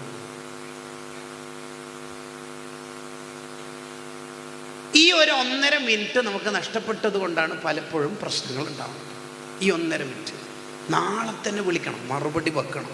ഇല്ല, വേറൊരു വർത്താനില്ല. ഈ കട്ടൗട്ട് എന്ന് പറയുന്ന സാധനം നിർത്തും. കൊച്ചീന യെസ്, എന്താ മോനിത് പള്ളിയല്ലേ?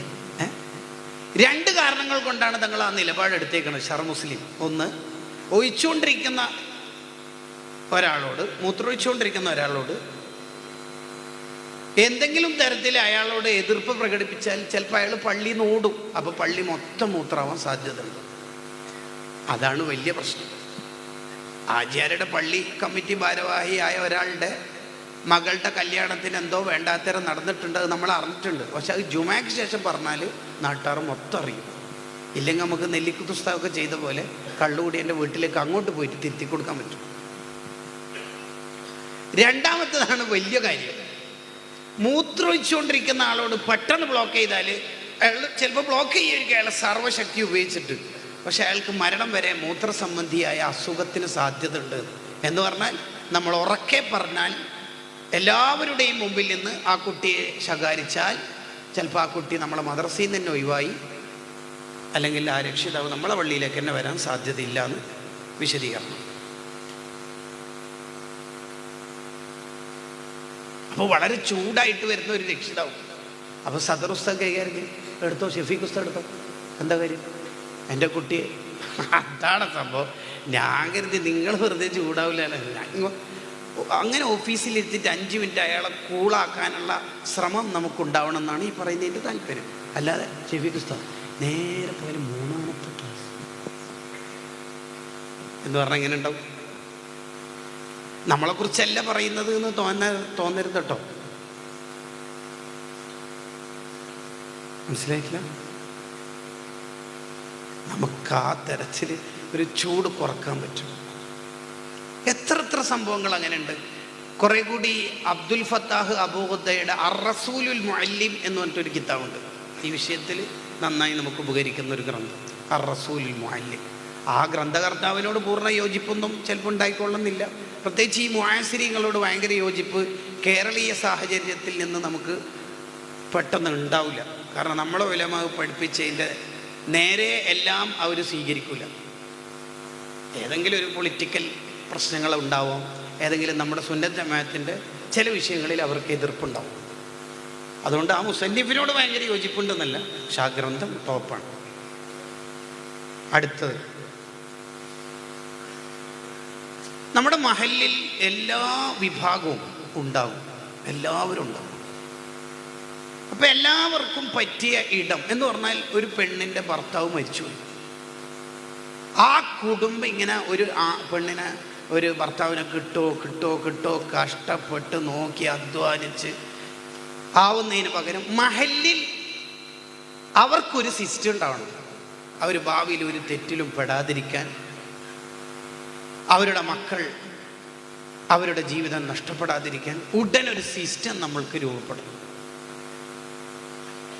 അതുമാണ് ഏതൊരു പ്രശ്നം നേരിടുന്ന ആൾക്കും, അത് ഏത് രോഗിയായാലും. ശരിക്കും പറഞ്ഞാൽ മദീനത്തെ പള്ളിയിൽ നിന്ന് നിസ്കാരം കഴിഞ്ഞ ഉടനെ ഇന്ന് ആരെങ്കിലും രോഗിയുണ്ടോ എന്ന് ചോദിക്കുന്നതിൻ്റെ താല്പര്യം എന്നാ, ഇന്ന് ആരെങ്കിലും രോഗസന്ദർശനം നടത്തിയ ആളുണ്ടോ എന്ന് ചോദിക്കുന്നതിൻ്റെ താല്പര്യം എന്നാ. മദ്രസയിലെ ഉസ്താദിന് ശമ്പളം കൊടുക്കുക, ഇടയ്ക്ക് കൊടുക്കാണ്ടിരിക്കുക, കുറക്കണോ വേണ്ടിയോ ഒന്ന് ചർച്ച ചെയ്യുക, ഇതല്ലല്ലോ നമ്മളെ ഡ്യൂട്ടി. മഹല്ലിലെ ഓരോ വീട്ടിലെയും പ്രശ്നം എന്താണ് എന്നുള്ളത് നമുക്ക് പഠിക്കണം. പ്രവാസി ഗ്രൂപ്പ് ആക്കുമ്പോൾ തന്നെ അവർക്കറിയാം ഇത് പിരിവിനാണ്. എന്നതിലപ്പുറത്ത് എല്ലാ പ്രവാസികളും ഈ പറയുന്ന പ്രവാസ ലോകത്ത് വിഷമങ്ങളുള്ളവരാണോ അല്ല നല്ല റോയാലിറ്റി ഉള്ളവരാണോ എന്ന് നമുക്കറിയാം. നബി സല്ലല്ലാഹു അലൈഹി വസല്ലം തങ്ങളുടെ ഇടപെടലിൻ്റെ ഒരു മനോഹാരിത അവിടെയാണ് കിടക്കുന്നത്. മദീനത്തെ പള്ളിയിൽ നിന്ന് ഏറ്റവും അവസാനമാണ് നബി സല്ലല്ലാഹു അലൈഹി വസല്ലം തങ്ങൾ വീട്ടിലേക്ക് പോവുക. ഏറ്റവും അവൾ ചോദിക്കുന്ന ഒരു ചോദ്യമുണ്ട്, ഇന്ന് ഫുഡ് കഴിക്കാത്തവരാണോ ഇവിടെ ഇരിക്കണത്? അപ്പോൾ അഹ്ലു സുഫത്തിൽപ്പെട്ട പാവങ്ങളായ മഹാന്മാർ എവിടുന്ന് ഫുഡ് കഴിക്കാനവർ? അപ്പോൾ പണക്കാരെ നോക്കിയിട്ട് ചോദിക്കും, മോനിക്ക് എത്ര ആളെ കൊണ്ടുപോകാൻ പറ്റും? ഒരാളെ. വരി. പണക്കാരന് പണം കൊണ്ട് സ്വർഗവും പാവപ്പെട്ടവൻ്റെ പട്ടിണി മാറ്റുകയും, രണ്ട് കാര്യം ഒരേ സമയത്ത് മൾട്ടി ആയിട്ടാണ് തങ്ങൾ ചെയ്തുകൊണ്ടിരിക്കുന്നത്. നിങ്ങൾക്ക് എത്ര ആളെ കൊണ്ടുപോകാൻ പറ്റും? രണ്ടുപേരും. നബി സല്ലല്ലാഹു അലൈഹി വസല്ലം തങ്ങളുടെ ഈ സംഘാടനം കണ്ടിട്ട് സഅദ് ബിൻ ഉബാദ റളിയല്ലാഹു പറഞ്ഞു, ഞാൻ 84 ആളെ കൊണ്ടുപോയിക്കോളാം. 84 ആളെ. അല്ലെ, നമ്മൾ ഈ 2 തക്കാഫിൽ ഏറ്റെടുത്തപ്പോൾ നമുക്ക് കിബറൊന്നും തോന്നാതിരിക്കാനാണ് സഅദ് ബിൻ ഉബാദ തങ്ങളുടെ ചരിത്രം പറയുന്നത്. ഞാൻ 84 ആളെ കൊണ്ടുപോയിക്കോളാം. അങ്ങനെ എല്ലാവരും പോയതിന് ശേഷമാണ് തങ്ങൾ പള്ളിയിൽ നിന്ന് പോവുക. എന്താണ് അവിടുത്തെ ഒരു ജീവിതം? എന്നിട്ട് തങ്ങളുടെ വീട്ടിൽ ഇപ്പം എന്തോ കുറേ തിന്നാനായിട്ടുണ്ടോ? ഇല്ലല്ലോ. തങ്ങൾക്ക് വേണ്ട, തങ്ങൾക്ക് താല്പര്യമില്ല. തങ്ങൾക്ക് സമ്പത്തില്ല എന്നല്ല പറയേണ്ടത്, തങ്ങൾക്ക് സമ്പത്ത് വേണ്ട എന്നാണ്. അതുകൊണ്ടാണ് കല്ല് വെച്ച് കെട്ടിയ നബി സല്ലല്ലാഹു അലൈഹി വസല്ലം തങ്ങളുടെ പ്രത്യേകത പറഞ്ഞ ഉടനെ തന്നെ പറയണത്, പർവ്വതങ്ങൾ വന്നിട്ട് സ്വർണ്ണം ആവട്ടെ എന്ന് ചോദിച്ചിരുന്നു, പക്ഷെ തങ്ങൾക്ക് വേണ്ടായിട്ടാണ്. അങ്ങനെയാണ് പറയുന്നത്. തങ്ങൾക്ക് സമ്പത്തില്ല എന്നല്ല, തങ്ങൾക്ക് സമ്പത്ത് വേണ്ട. അങ്ങനെ മദീനത്ത് പള്ളിയിൽ നിന്ന് വീട്ടിലേക്ക് എത്തിയാൽ ആയിഷ ബീവി പറയുന്നുണ്ട്, പല രാത്രി ഞാനാണ് അവിടുത്തെ വയറ്റിന് കല്ല് നേരത്തെ കെട്ടിക്കൊടുത്തത് അഴിച്ചു വെക്കുക. നിങ്ങൾ ആലോചിച്ച് നോക്കി, എന്താ ഈ പറഞ്ഞ വർത്തമാനത്തിൻ്റെ അർത്ഥം? കുട്ടികൾക്ക് ഇംഗ്ലീഷ് മീഡിയത്തിലൊക്കെ പോകുമ്പോൾ ഷോക്സ് ഇട്ട് കൊടുത്ത് അഴിക്കാന്നൊക്കെ കുട്ടികളെ കുറിച്ച് ഉമ്മ പറയുന്ന പോലെ ആയിഷ പറയണത്, ഞാൻ നേരത്തെ കെട്ടിക്കൊടുത്ത കല്ല് കിടക്കുന്ന സമയത്ത് കല്ല് മാറ്റി വെക്കുന്നു. അവിടുന്ന് കടന്ന് വയറുവേദന ചിലപ്പം വരും, പ്രയാസമാകുമ്പോൾ ഞാനിങ്ങനെ തടവി കൊടുത്തിട്ട് ചോദിക്കും, ഒന്ന് അള്ളഹാനോടൊക്കെ എഴുന്നേറ്റിട്ട് ചോദിച്ചൂടെ, കുനൂസദ്ദുന്യാവല്ലാഹറ വാരിക്കോരി തരൂല അള്ളാഹു? അതിന് തങ്ങളെ മറുപടി, മാലി വലിയ ദുന്യ. എത്തായിഷായി പറയണം, നമുക്കെന്തിനാ ദുന്യാവ്? നമ്മൾ ദുന്യാവിൻ്റെ ആളാണ്. എൻ്റെ മുൻഗാമികളായ ഉലുൽ അസ്മിൽപ്പെട്ട പ്രധാനികൾ, മഹാന്മാർ, അമ്പിയാക്കൾ, അവരെത്ര പട്ടിണി കിടന്ന് ജീവിച്ചല്ല. അമ്പിയാക്കളിൽ പട്ടിണി കൊണ്ട് വഫാത്തായ മഹാന്മാർ വരുന്നുണ്ട്. അതും നബിമാരിലെ അവസ്ഥയായി പറയണത്. അപ്പം അവരൊക്കെ റാങ്ക് ഹോൾഡറുകളായിട്ട് മുമ്പ് പോകുമ്പോൾ ഞാൻ 2, 3 റാങ്കുമായിട്ട് പിന്നിലാണ് പോകേണ്ടത്. കുറച്ചൊക്കെ ത്യാഗം സഹിക്കണ്ടേ മോളെ? വേണ്ട, നമുക്ക് ദുനിയാവൊന്നും വേണ്ട. കണ്ടോ അവിടുത്തെ ഒരു സംഘാടനം, അവിടുത്തെ ഒരു ഇടപെടൽ. എന്നാലോ ശരിക്ക് നിങ്ങൾ അതിനൊരു ആലോചനക്ക് വിധേയാക്കിയൊക്കെ പണക്കാരായ ഉസ്മാൻ റളിയല്ലാഹു, സിദ്ദീഖ് റളിയല്ലാഹു, അബ്ദുറഹ്മാൻ ബിൻ ഔഫ് റളിയല്ലാഹു തൊട്ടപ്പുറത്തും ഇപ്പുറത്തും ഹിയർ ആൻഡ് ദെയർ ഉണ്ടായിരിക്കെ ഈ മദീനത്തെ നേതാവായ നബി സല്ലല്ലാഹു അലൈഹി വസല്ലം തങ്ങളെ എന്തുകൊണ്ട് പട്ടിണിയാവുന്നു? അങ്ങനെ ആവോ? അതെന്താ അതിൻ്റെ കാരണം? തങ്ങൾക്ക് ഇല്ല, സമ്പത്ത് വേണ്ട എന്ന് മാത്രമല്ല, തങ്ങൾക്ക് ഇന്ന് തിന്നാനില്ലാത്തത് ഒരാളെയും തങ്ങളെ അറിയിക്കൂല. അതാണ് അതിൻ്റെ ഒരു പ്രത്യേകത, തങ്ങളുടെ ഒരു പ്രത്യേകത. തങ്ങൾ ഇന്ന് തിന്നാത്തത് അങ്ങനെ ആരെങ്കിലും അറിയിക്കുന്ന കാര്യമോ എനിക്കെന്തെങ്കിലും കിട്ടണമെന്ന് വിചാരമോ അതൊന്നും ഉണ്ടാവില്ല. അത് വളരെ പ്രധാനപ്പെട്ട ഒരു സ്വഭാവമാണ്. അതുകൊണ്ടാണ് അബൂ ദർ ഗിഫാരി റളിയല്ലാഹു അൻഹുവിനോട് നബി സല്ലല്ലാഹു അലൈഹി വസല്ലം തങ്ങൾ കൊടുക്കുന്ന ഒരു ഉപദേശമുണ്ട്, മുസ്നദ് അഹമ്മദിൽ കാണാം. അല്ലാ അസ്അല അഹദൻ ഷൈഅൻ, ആരോടും ഒന്നും ചോദിക്കാത്ത ജീവിതം ഉണ്ടാവണം. ആരോടും ഒന്നും ചോദിക്കരുത്. അങ്ങനെ ആരെങ്കിലുമൊക്കെ പണം തന്നിട്ട് ഹജ്ജിന് പോക്കൊന്നും ഇസ്ലാമിൽ നിർബന്ധമില്ല. ഹജ്ജ് എന്ത് എന്നുള്ളതിൻ്റെ മസലയും ഹജ്ജിൻ്റെ കാര്യങ്ങളും ലോകത്ത് വളരെ മനോഹരമായി വിശദീകരിച്ച് കിതാബ് എഴുതിയ മുഹദ്ദബ് എന്ന ഗ്രന്ഥത്തിൻ്റെ മുസന്നിഫ്, അഥവാ ഷർഹ് മുഹദ്ദബിൻ്റെ മത്തൻ, അഥവാ ആ ഷർഹ് മുഹദ്ദബ് എന്ന് പറഞ്ഞാൽ മുഹദ്ദബിൻ്റെ വിശദീകരണം, ആ മുഹദ്ദബിൻ്റെ മുസന്നിഫ് അബൂ ഇസ്ഹാഖ് ഷിറാസി തങ്ങൾ ഹജ്ജിന് പോയിട്ടില്ല. എന്താ കാരണം? സ്വന്തമായിട്ട് പണമില്ല. അതന്നെ കാരണം, വേറെ കാരണമൊന്നുമില്ല. അതിന് ബുൽഖീനി ഇമാമിൻ്റെ മനോഹരമായ ഒരു ആഖ്യാനമുണ്ട്. എന്താ ആഖ്യാനം എന്ന് പറയുന്നത്? മഹാന്റെ 10,000 ശിഷ്യന്മാർ വേണമെങ്കിൽ ഒരു മൂളിയാൽ പോളൻ്റെ മേലെ നിർത്തിയിട്ട് ഹജ്ജിന് ഉസ്താദിനെ കൊണ്ടുപോകുന്നു. അതിൻ്റെ ഒന്നും ആവശ്യമില്ല എന്ന് ഷെഹറാനി ഇമാം അവിടെ കൊണ്ടുവരുന്ന ഒരു വർത്താനുണ്ട്. എന്ത്? അവിടെ നമ്മൾ ഇങ്ങനെ പോലും ചെയ്യരുത്. എങ്ങനെ? പണക്കാരനായ ഒരാൾ നമ്മുടെ കൂടെ കാറിലോ മറ്റോ ഇരിക്കുന്നുണ്ട്. അപ്പോൾ അയാൾ കേൾക്കത്തക്ക വിധത്തിൽ നമ്മൾ പറയാം, നല്ല ഡ്രസ്സ് കേട്ടോ പിള്ളേർക്കൊക്കെ പറ്റിയ, പക്ഷെ ഫണ്ട് കാര്യമായിട്ട് ഇയാൾ കേൾക്കണം. വളരെ മോശമാണ് അതൊക്കെ. അപ്പം നമുക്കും നമ്മുടെ മക്കൾക്കും, ഞാൻ അതിലേക്ക് കൂടി വന്ന് എൻ്റെ സംസാരം അവസാനിപ്പിക്കാം, ഒരു മൂല്യം ജീവിതത്തിലുണ്ടാകും, വളരെ ഇസ്സത്തുണ്ടാകും. അപ്പോൾ നമ്മൾ നാട്ടിലൊരു വയല് തീരുമാനിക്കുമ്പോൾ ആദ്യം തന്നെ നമ്മൾ തീരുമാനിക്കും കേരളത്തിലെ ഏറ്റവും ടൈറ്റുള്ള ഭയങ്കര തിരക്കുള്ള ഒരു ഉസ്താദിനെ വിളിക്കണം. പിന്നെ ഓറെ തന്നെ വിളിച്ചിട്ട് പുറം മഹലിൽ നിന്നൊക്കെ പരമാവധി ആളെ കൊണ്ടുവരണമെന്ന് നമ്മൾ തീരുമാനിക്കുന്നതിൻ്റെ മുമ്പ് തീരുമാനിക്കേണ്ടത് നമ്മളെ നാട്ടിൽ നിന്ന് ഒരാൾ മിസ്സാവരുത്. പിന്നെ നമ്മളെ നാട്ടുകാർക്ക് പറ്റിയ സംസാരമാണോ അവർ പറയുന്നത് എന്നുകൂടി ആലോചിക്കും. ഇല്ലെങ്കിൽ നാട്ടുകാർ പലപ്പോഴും ആലോചിക്കലെന്ന് പറഞ്ഞാൽ അവർ കുറച്ചാൾ തീരുമാനിക്കുക, അവർക്ക് നമ്മളെ ആവശ്യമില്ല, അതുകൊണ്ട് തന്നെ നമ്മൾ അങ്ങോട്ട് പോയി കൊടുക്കേണ്ട ആവശ്യമില്ല എന്നതാണ് മിക്കവാറും ആൾക്കാർ, മഹലിലെ ഒരു 40% ആൾക്കാരുടെ ഒരു മെൻ്റൽ ആറ്റിറ്റ്യൂഡ്. അവർ കുറച്ചാൾ തീരുമാനിക്കുക. അതാണ് ഈ നബി സല്ലല്ലാഹു അലൈഹി വസല്ലം തങ്ങൾ ഈ മുശാവറ പരമാവധി നടത്തുന്നത് എന്തുകൊണ്ടാണെന്ന് വെച്ചാൽ എല്ലാവരെയും ഇൻവോൾവ് ആക്കുക എന്നുള്ളതാണ്. എല്ലാവരും അങ്ങനെ ചെയ്യാല്ലേ, സത്യത്തിൽ അങ്ങനെ തന്നെ ചെയ്യുള്ളൂ. ആയിഷ ബീവിനോട് നബി തങ്ങൾ ചോദിക്കും, ദരീനി അതഅബ്ബദു ഫീ ഹാദിഹിൽ ലൈല, ആയിഷു എൻ്റെ അഭിപ്രായം എന്താ, ഞാൻ ഇന്ന് രാത്രി ഫുൾ ടൈം ഇബാദത്ത് എടുക്കട്ടെ? അതിന് ആയിഷ ബീവിനോട് ചോദിക്കേണ്ട ആവശ്യം?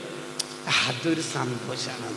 വീടൊക്കെ എടുക്കുന്ന സമയത്ത് ഭാര്യനോട് പറയാം, ഇത്ര സ്ക്വയർ ഫീറ്റാണ്, പിന്നെ 4 ബെഡ്റൂമാണ്, നിൻ്റെ ഒരു അഭിപ്രായം പറയും. അങ്ങനെ പറഞ്ഞാലുള്ളൊരു മെച്ചം എന്ന് പറഞ്ഞാൽ പിന്നീട് JCBൻ്റെ ഡ്രൈവറെ വിളിക്കേണ്ട ആവശ്യമില്ല. എന്ന് പറഞ്ഞാൽ ഇല്ലേ, ഇടയ്ക്കിടയ്ക്കേ കണ്ണേറ് മൂക്കേറ് മറ്റേ മൂലയെല്ലായിട്ട് പൊളിച്ചുകൊണ്ടിരിക്കേണ്ടി വരും. മുശാവറിനെ കുറിച്ചും ഇസ്തിഖാറത്തിനെ കുറിച്ചും സ്വതന്ത്ര ഗ്രന്ഥങ്ങളുണ്ട്, മുത്താല ചെയ്യുന്നത് നന്നാവും. ലാസ്റ്റ് ഒരു പാർട്ട് കൂടി അവസാനിപ്പിക്കുകയാണ്. നമ്മുടെ മഹലിൽ ഒരു ആത്മീയമായ ഒരു ആംബിയൻസ് എപ്പോഴും ഉണ്ടാക്കണം. പുതിയ കാലത്ത് എത്ര ട്രോളുണ്ട് എന്ത് പറഞ്ഞാൽ പോലും നമ്മളെ മഹലിൻ്റെ അകത്ത് ആത്മീയമായ ഒരു സിറ്റുവേഷൻ നമ്മൾ ഉണ്ടാക്കിയെടുക്കണം.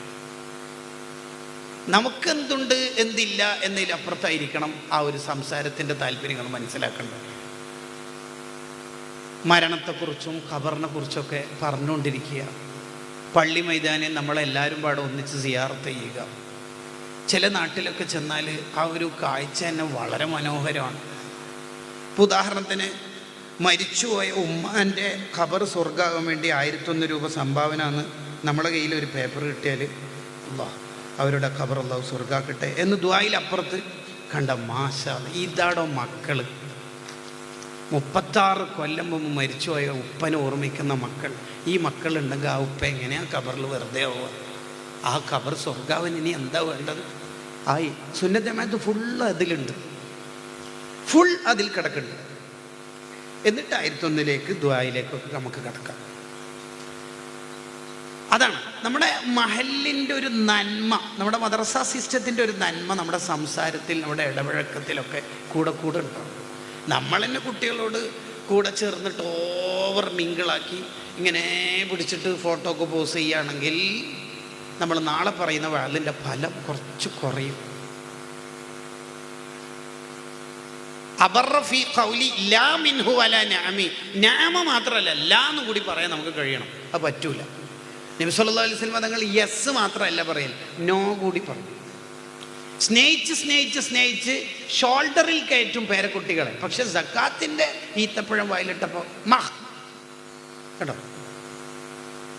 അങ്ങനത്തെ അയാൾ നമുക്ക് സംഘടനക്ക് പറ്റും കേട്ടോ, ഭാരവാഹിയായിട്ട് അങ്ങനെ പറയാൻ മാത്രം അറിഞ്ഞാൽ പോരാ ഒരു ലീഡർ. മൂപ്പര് വേണ്ട കേട്ടോ, നമുക്ക് പറ്റൂല. മൂപ്പര് വ്യക്തി എന്ന നിലക്ക് ഓക്കെ ആയിരിക്കും, സംഘടനക്ക് പറ്റൂല. നബിയുനല്ലാമിറു നാഹി ഫലാ അഹദുൻ അബറ ഫീ ഖൗലി ലാ മിൻഹു വലാ നഅമി. ലാ പറയാനും അറിയണം, നഅം പറയാനും അറിയണം. അപ്പം ചെയ്യരുത്. കുട്ടികളോട് എങ്ങനെ പറയാന്നല്ല, കുട്ടികളോട് പറയണം, കുട്ടികൾക്ക് പറ്റിയ രീതിയിൽ നമ്മൾ പറഞ്ഞു കൊടുക്കണം.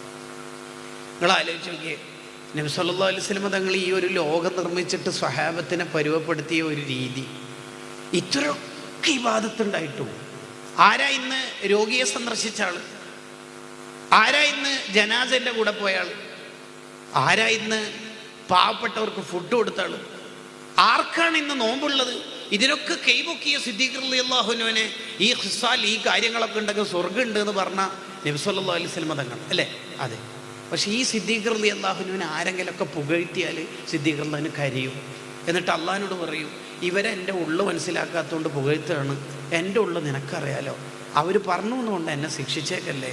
വദിത്തു അന്നി ഷഅറത്തൻ ഫീ സദരി മുഅ്മിൻ, ഒരു മുഅ്മിൻ്റെ നെഞ്ചിലൊരു രോമായിരുന്നെങ്കിൽ സിദ്ദീഖ് തങ്ങൾ പറയാ, ആ മുഅ്മിൻ സ്വർഗത്തിൽ പോകുമ്പോൾ ഞാൻ പോകുമായിരുന്നു. നബി തങ്ങളിങ്ങനെ പാകപ്പെടുത്തിയ ഒരു രീതി നോക്കിയാൽ എത്ര ഉയരങ്ങൾ കീഴടക്കുമ്പോഴും നമ്മൾ അബ്ദുള്ളമാരായി മാറണം. അതിന് നബി സല്ലല്ലാഹു അലൈഹി വസല്ലം തങ്ങൾ ജീവിച്ച് കാണിച്ചു കൊടുത്തതാ. എല്ലാ ഗുണങ്ങളും റസൂലുള്ളാഹിക്ക് ഉണ്ട് സല്ലല്ലാഹു അലൈഹി വസല്ലം. ഫഖന്നബീന ഫീ ഖൽഖിൻ വഫീ ഖുലുഖി വലം യുദാനഹു ഫീ ഇൽമിൻ വലാ കറം. എന്നിട്ടും നബി തങ്ങൾ എന്താ പറയല്? ഇന്നമാ അന അബ്ദു, ഞാനൊരു അടിമയാണ്. തങ്ങൾ എന്താ നിലത്തിരിക്കണത്? അജ്ലിസു കമാ യജ്ലിസുൽ അബ്ദു, ഒരു അടിമ ഇരിക്കുന്നോളെ ഇരുന്നോളാം. തങ്ങളെന്താ ഇങ്ങനെ തിന്നുന്നത്? കുറച്ച് കയറി ഇരുന്ന് തിന്നൂടെ? ആക്കുലു കമാ യക്കുലുൽ അബ്ദു, ഒരു അടിമ തിന്നുന്ന പോലെ തിന്നോളാം. കണ്ടോ? ആ ഒരു ആംബിയൻസ് നമ്മൾ ഉണ്ടാക്കിയെടുക്കണം. അതാണ് അവിടുത്തെ ഒരു മദീനൻ്റെ ഒരു പ്രത്യേകതയാണ്. ഉയരങ്ങൾ എത്ര കീഴടക്കിയാലും ഹൃദയത്തിൽ ഞാനൊരു അബ്ദുള്ളയാണ്. അബ്ദുൽ ഹവ അല്ല, അബ്ദുൽ ദീനാറല്ല, അല്ല അല്ല, അബ്ദുള്ള. ഞാനൊരാൾ അണ്ടറിലാണ്. ഇപ്പോൾ കോഴിക്കോട് ട്രെയിൻ ഇറങ്ങിയ ഒരാൾ, നമ്മൾ കൂട്ടാൻ വന്ന പിക്ക് ചെയ്യാൻ വന്ന സംഘാടകരിൽപ്പെട്ട ആ പയ്യൻ പറയാണ്, ഞാൻ രാമനാട്ടുകാരെ ചെറിയ ബ്ലോക്കിൽ കുടുങ്ങിയോണ്ടാണ് സർ കുറേ നേരമായി ഇവിടെ ഇറങ്ങിയിട്ട്. എന്ന ചോദ്യത്തിന് എസ് ഓർ നോ മറുപടി പറഞ്ഞാൽ മതി. പക്ഷെ നമ്മൾ പറയലെങ്ങനെ? ഞാൻ പിന്നെ 8 മണിക്ക് വന്നേ ഭാരതിൽ വന്നു എന്ന് പറയും. അതെന്തിനാ വന്നേ ഭാരത് അവിടെ പറഞ്ഞത്? ആ പറഞ്ഞതെന്ന് വെച്ചാൽ നിങ്ങളെപ്പോലെ ഏറനാട് പരിശൂലൊന്നും അല്ല എൻ്റെ യാത്ര, ഞാൻ വേറെ തന്നെ ഒരു ലെവലാണ് എന്ന് തന്നെയാണ്. കേട്ടോ? ചിലപ്പോൾ അങ്ങോട്ടൊക്കെ വിളിച്ചിട്ട് പറയും, ഞാൻ ഉസ്താദിൻ്റെ അടുത്തുള്ളത്, കുറച്ച് കഴിഞ്ഞിട്ട് അങ്ങോട്ട് വിളിക്കാം. അത് വിളിക്കേണ്ട ആവശ്യമില്ല. നിങ്ങളെപ്പോലെ അങ്ങനെ പഞ്ചായത്ത് പ്രാദേശിക നേതാക്കളൊക്കെ ആയിട്ടല്ല, എൻ്റെ ബന്ധം കുറച്ചും കൂടി മേലെയാണെന്നാണ് പറയുന്നില്ല. അതുകൊണ്ടാണ് ഇവിടെ SSLC +2 എഴുതാത്തവരാണ് മഹാഭൂരിപക്ഷമെങ്കിൽ എൻ്റെ പ്രസംഗത്തിൽ 5 വട്ടം വരും. ഞാൻ +2 എഴുതുന്ന കാലത്ത്, എൻ്റെ ഓർമ്മ ശരിയാണെങ്കിൽ ഡിഗ്രി പഠിക്കുന്ന കാലത്ത് എന്നുള്ള വർത്താനം വരും. വന്നിരിക്കും, വന്നാലേ നമുക്ക് തൃപ്തിയാവും. ഷറാനിമാൻ പറയണ്ടല്ലോ, വദ്വാ ഉൽ മുരീദി അൽ ഉലമാ വൽ ഉമറാ ഇലാ ഹുദൂരി വലീമത്തിഹി. ചിലർ വീട്ടിലെ സൽക്കാരത്തിന് വലിയ അലിമീങ്ങളെയും തങ്ങന്മാരെയും സാദാത്തുക്കൾ നേതാക്കളെയൊക്കെ വിളിക്കും. എന്തിന്? പ്രൗഢിക്ക് വേണ്ടിയിട്ട്. വദാലിക മിൻ അസ്ബാബിൽ ഹലാക്ക്, അത് അയാൾ നശിച്ചു പോകാനുള്ള കാരണമല്ലാതെ അയാൾക്ക് ആഖിറത്തിലൊന്നും കിട്ടാൻ പോകണില്ല. ഇതാണ് ഗസാലി ഇമാം നൂറ്റാണ്ടുകൾക്ക് മുമ്പ് പറഞ്ഞത്. നമ്മളെ പിള്ളേർ നന്നാവണം, അതിന് ആദ്യം കൊടുക്കേണ്ടത് റഫ് തനഉം ആ കുട്ടിയൊക്കെ ഉണ്ടാകാൻ പാടില്ല. പ്രൗഢി, പത്രാസ്, പണത്തിൻ്റെ പളപളപ്പ് അതുണ്ടാകരുത്. അതുകൊണ്ടാണ് ഫാത്തിമ ബീവി നോക്കി കൈ പൊട്ടിയിട്ട് അടുക്കളപ്പണി എടുത്തിട്ട്, വാപ്പ ഒരു ഖാദിമിനെ തരുമോ? ഫാത്തിമോൾ ഇങ്ങോട്ട് വാ എന്ന് പറഞ്ഞിട്ട് കൊടുത്തത് 33 സുബ്ഹാനല്ലാഹ്, 33 അൽഹംദുലില്ലാഹ്, 34 അല്ലാഹു അക്ബർ. കേട്ടോ? ഇതല്ലാതെ ഇനിയുള്ള ഒരു തലമുറനെ ശരിപ്പെടുത്താൻ വേറെന്ത് മാർഗം നമ്മൾ ഉപയോഗിക്കുക? ഇപ്പോൾ ഉച്ചക്കത്തെ കറി രാത്രി കൂടി ഇടയ്ക്കൊക്കെ ഭക്ഷണത്തിന് കൂട്ടാൻ നമ്മളെ ഭാര്യയോട് കുട്ടികളെ പഠിപ്പിക്കാൻ നമ്മൾ പറയണം എന്നാണ് ആ പറയുന്നതിൻ്റെ താല്പര്യം. ഞാൻ പിന്നെ എൻ്റെ പിള്ളേർ ഒരു വിഷമം പഠിപ്പിച്ചിട്ടില്ല ഉസ്താദേ, വേണ്ടത് മുഴുവൻ കൊടുത്തിട്ടുണ്ട് എന്ന് പറയുന്നതിലപ്പുറത്ത് നമ്മൾ ആ ഒരു സിറ്റുവേഷനിലേക്ക് കൊണ്ടുവരും. നിങ്ങൾ ആലോചിച്ച് നോക്കി, ഇത്രയൊക്കെ നന്മകളുള്ള ഉമർ റളിയല്ലാഹു അൻഹു വഫാത്ത് ആവുന്ന ഒരു സന്ദർഭം, കുത്തേറ്റ് സുബീന് കുത്തേറ്റ് വഫാത്താവുന്ന ഒരു സന്ദർഭം. മഹാനായ ഹുദൈഫത്ത് ബിനുൽ യമാൻ റളിയല്ലാഹു അൻഹുവിനെ വിളിച്ചിട്ട് പറയുന്നുണ്ട്, ഹുദൈഫ, നിങ്ങൾക്ക് നബി സല്ലല്ലാഹു അലൈഹി വസല്ലം തങ്ങൾ സ്വഹാബത്തിൻ്റെ ഇടയിൽ സ്വഹാബിയായിട്ട് ചമഞ്ഞ് നടക്കുന്ന, സ്വഹാബി അല്ലാതെ മുനാഫിക്കായ കുറച്ച് മനുഷ്യന്മാരുടെ ലിസ്റ്റ് തന്നിട്ടില്ലേ? യെസ്, ആ ലിസ്റ്റ് ഒന്ന് നോക്കുമെന്ന് ചോദിച്ചു. അതെന്തിനാ? നിങ്ങൾക്കെന്തിനാ ഈ വഫാത്തിൻ്റെ നേരത്ത് ആരെല്ലാണ് മുനാഫിക്ക് എന്ന് ആ ലിസ്റ്റ് കിട്ടിയിട്ട് എന്താ കാര്യം? വേറെ ആരെങ്കിലും മുനാഫിക്കാണോ എന്ന് നോക്കാനല്ല എനിക്ക് വേണ്ടത്. ആ ലിസ്റ്റിൽ മുനാഫിക്ക് നിങ്ങളുടെ ലിസ്റ്റിൽ ഈ ഉമറുണ്ടോ എന്ന് നോക്കുമോ? ഹുദൈഫ റളിയല്ലാഹു കരഞ്ഞുപോയി. അത് നോക്കേണ്ട ആവശ്യമുണ്ട്. അതിപ്പോൾ എന്താ ഉമറങ്ങളെ, നിങ്ങളുടെ ലിസ്റ്റ് എങ്ങനെ, പേരെങ്ങനെ ഇതിലുണ്ടാവും? അതിന് ഉമർ റളിയല്ലാഹു തിരിച്ചു കൊടുത്ത മറുപടി, ഹദ്ദിദിന്നല്ലറ, ശരിക്ക് നോക്കുന്നു, ശരിക്ക് നോക്കുക അതിലുണ്ടോ എൻ്റെ പേര്. നമ്മൾ തന്നെ ഈ ഫോട്ടോക്ക് ഇങ്ങനെ പോസ് ചെയ്യുന്ന ആളാണെങ്കിൽ ഫോട്ടോ ഭ്രാന്തനാണ് നമ്മൾ എന്ന് കുട്ടിയൊക്കെ നമ്മളെക്കുറിച്ച് തോന്നിയാൽ പിന്നെ കൂടുതൽ എന്താ പറയാം നമ്മളൊരു കുട്ടീനെ മക്കാമിൽ കുട്ടികളെ കൂട്ടിയിട്ട് സിയാറത്തിന് പോകുമ്പോൾ കുട്ടികളോട് പറയാം ഒന്ന് ഫോട്ടോ എടുത്താൽ മതി. എന്ത് ആത്മീയതയാണ് ആ മക്കാമിൻ്റെ പരിസരത്ത് നിന്ന് നമ്മൾ പകർന്നു കൊടുക്കുക. ഈ ഉമർ റളിയല്ലാഹു അൻഹു ഏൽപ്പിച്ച ഒരാളുടെ ഡ്യൂട്ടി എന്താണെന്നറിയാം? അയാൾക്ക് ശമ്പളം കൊടുക്കും. ആ ശമ്പളം കൊടുത്തേക്കുന്നത് എന്തിനാണെന്നറിയോ? യാ ഉമർ ലാ തൻസൽ മൗത്ത്, ഉമറെ മരിക്കും മരിക്കും മരിക്കും എന്ന് പറയാൻ വേണ്ടിയായിരുന്നു. മൂപ്പര് ഡ്യൂട്ടി അതേ ഉള്ളൂ, രാവിലെയും രാത്രി അത് പറയാം. അതിന് ദിർഹം കൊടുത്തു.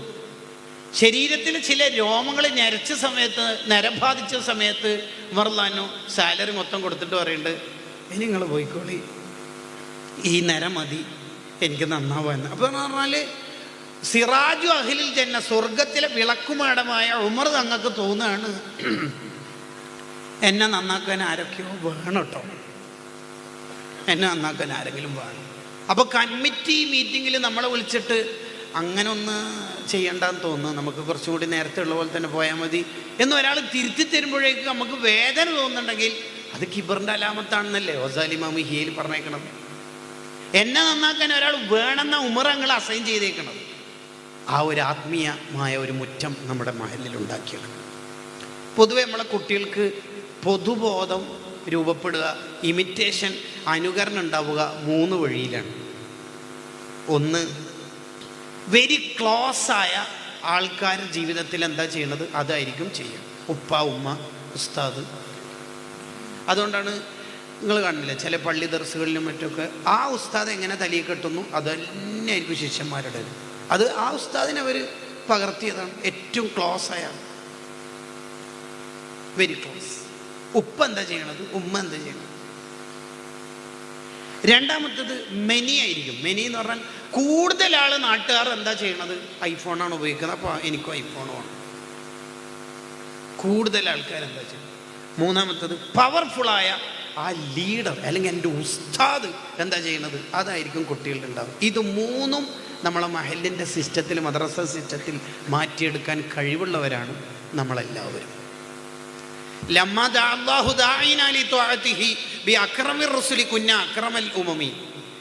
ലീഡറായ മുത്തുനബി സല്ലല്ലാഹു അലൈഹി വസല്ലം തങ്ങൾ ടോപ്പായപ്പോൾ അനുയായികളായ നമുക്കും ആ ക്രെഡിറ്റ് കിട്ടി. ഉമ്മത്ത് മുഹമ്മദ് ഏറ്റവും ടോപ്പായ ഉമ്മത്ത്.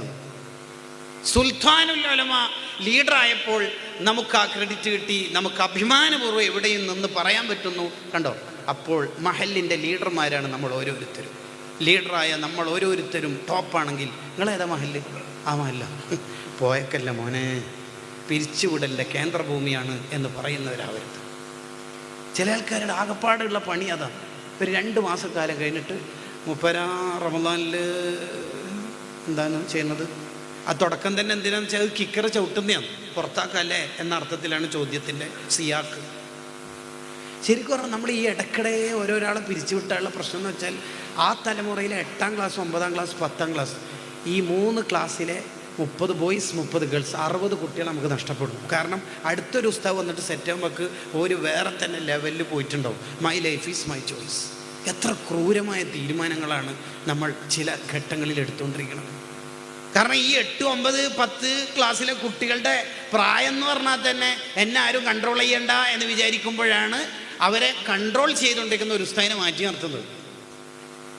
അതോടുകൂടി ഇനി ഒരാൾ എത്ര പ്രതിഭ വന്ന് സെറ്റാണെങ്കിലും, കാരണം കുട്ടികൾ എന്ന് പറഞ്ഞാൽ കുട്ടികൾ നിരന്തരം കേട്ടുകൊണ്ടിരിക്കണം എന്നെ ട്രോള്, കളിയാക്കൽ, പ്ലിങ്, ഇതാണ്. അതുകൊണ്ടാണ് ഇപ്പോൾ ഒരു ഫിസിക്സിൻ്റെ ടീച്ചർ അല്ലെങ്കിൽ കെമിസ്ട്രിയുടെ സാറ് ക്ലാസ് എടുത്തുകൊണ്ടിരിക്കുകയാണ്. അങ്ങനെ ഒരിക്കലും ചെയ്യാൻ പാടില്ല എന്ന് ടീച്ചർ ഇങ്ങനെ കമൻ്റ് അടിച്ചാൽ ബേക്കിലിരിക്കുന്ന ഒരു കുട്ടി അപ്പുറത്തെ കുട്ടിയോട് അങ്ങനെ ചെയ്താൽ എന്താ പ്രശ്നം? ഉള്ളിലിങ്ങനെ കളിയാക്കിക്കൊണ്ടിരിക്കുന്നതാണ് അവൻ സൈലൻ്റ് അഭിനയിക്കണം തന്നെ. ഈ ഒരു കുട്ടിയെ പരമാവധി ശരിപ്പെടുത്തുന്നിടത്ത് നമ്മളെല്ലാവരും പാടെ അധ്വാനിക്കണം. അല്ലാതെ അടിപൊളി പള്ളിയായിട്ടുണ്ട്, ഇൻ്റർലോക്കിന് ധാരാളം സംഭവങ്ങൾ നടന്നിട്ടുണ്ട് എന്നതിലപ്പുറത്ത് ഞാൻ ആമുഖത്തിൽ പറഞ്ഞ പോലെ ഈ മനുഷ്യ മനസ്സുകളെയൊക്കെ ഒന്ന് ശരിപ്പെടുത്തുക, നന്നാവൊക്കെ ചെയ്യുമല്ലോ. നമ്മുടെ പുതിയൊരു കാലത്ത് ഉണ്ടാകുന്നൊരു സിസ്റ്റം എന്താണെന്ന് വെച്ചാൽ ഈ നെഗറ്റീവുകൾ പരമാവധി പ്രചരിക്കുന്നതുകൊണ്ടാണ് എല്ലായിടത്തും കള്ള്, ലഹരി എന്നൊക്കെ പറയണത്. ഇപ്പോൾ ഉദാഹരണത്തിന് +2 പഠിക്കുന്ന ഒരു പെൺകുട്ടി ആത്മഹത്യ ചെയ്താൽ ഒരു 10-15 ദിവസത്തേക്ക് അതന്നെ ആയിരിക്കും ന്യൂസ്. അതേ പ്രായത്തിലുള്ള ആയിരക്കണക്കിന് പെൺകുട്ടികൾ കേരളത്തിൽ തഹജ്ജുദ് നിസ്കരിക്കുന്നുണ്ടാവും. അതിപ്പോൾ വാട്സപ്പിൽ പ്രചരിക്കില്ലല്ലോ. അതെ, കണ്ണൂരോ കാസർഗോഡോ നടന്നൊരു സംഭവം വാട്സപ്പിലൂടെ, ഇൻസ്റ്റയിലൂടെ പത്തനംതിട്ടയിലും കോട്ടയത്തേക്കും പുതിയ കാലത്ത് എത്തുന്നു. അപ്പോൾ ഇതാ തസാഹല തസാക്കത്ത എല്ലായിടത്തും വ്യാപിക്കുമ്പോൾ എല്ലായിടത്തും ഇതാണ് എന്ന് തോന്നുകയാണ്. നന്മയുള്ള കുട്ടികൾ ധാരാളമുണ്ട്. എത്ര മെഡിക്കൽ സ്റ്റുഡൻസ് ഉണ്ട്, തഹജ്ജുദ് നിസ്കരിക്കുന്ന, എഞ്ചിനീയറിംഗിന് പഠിക്കുന്ന കുട്ടികളുണ്ട്, ഇഷ്ടംപോലെ ഉണ്ട്. അത് നമുക്കൊരു ട്രെൻഡാണ്. എന്താ ട്രെൻഡ്? ഇപ്പോഴത്തെ ഒന്നും പിള്ളേർ നന്നാവില്ല. അത് മഹാ അബദ്ധമായ വാക്കാണ്.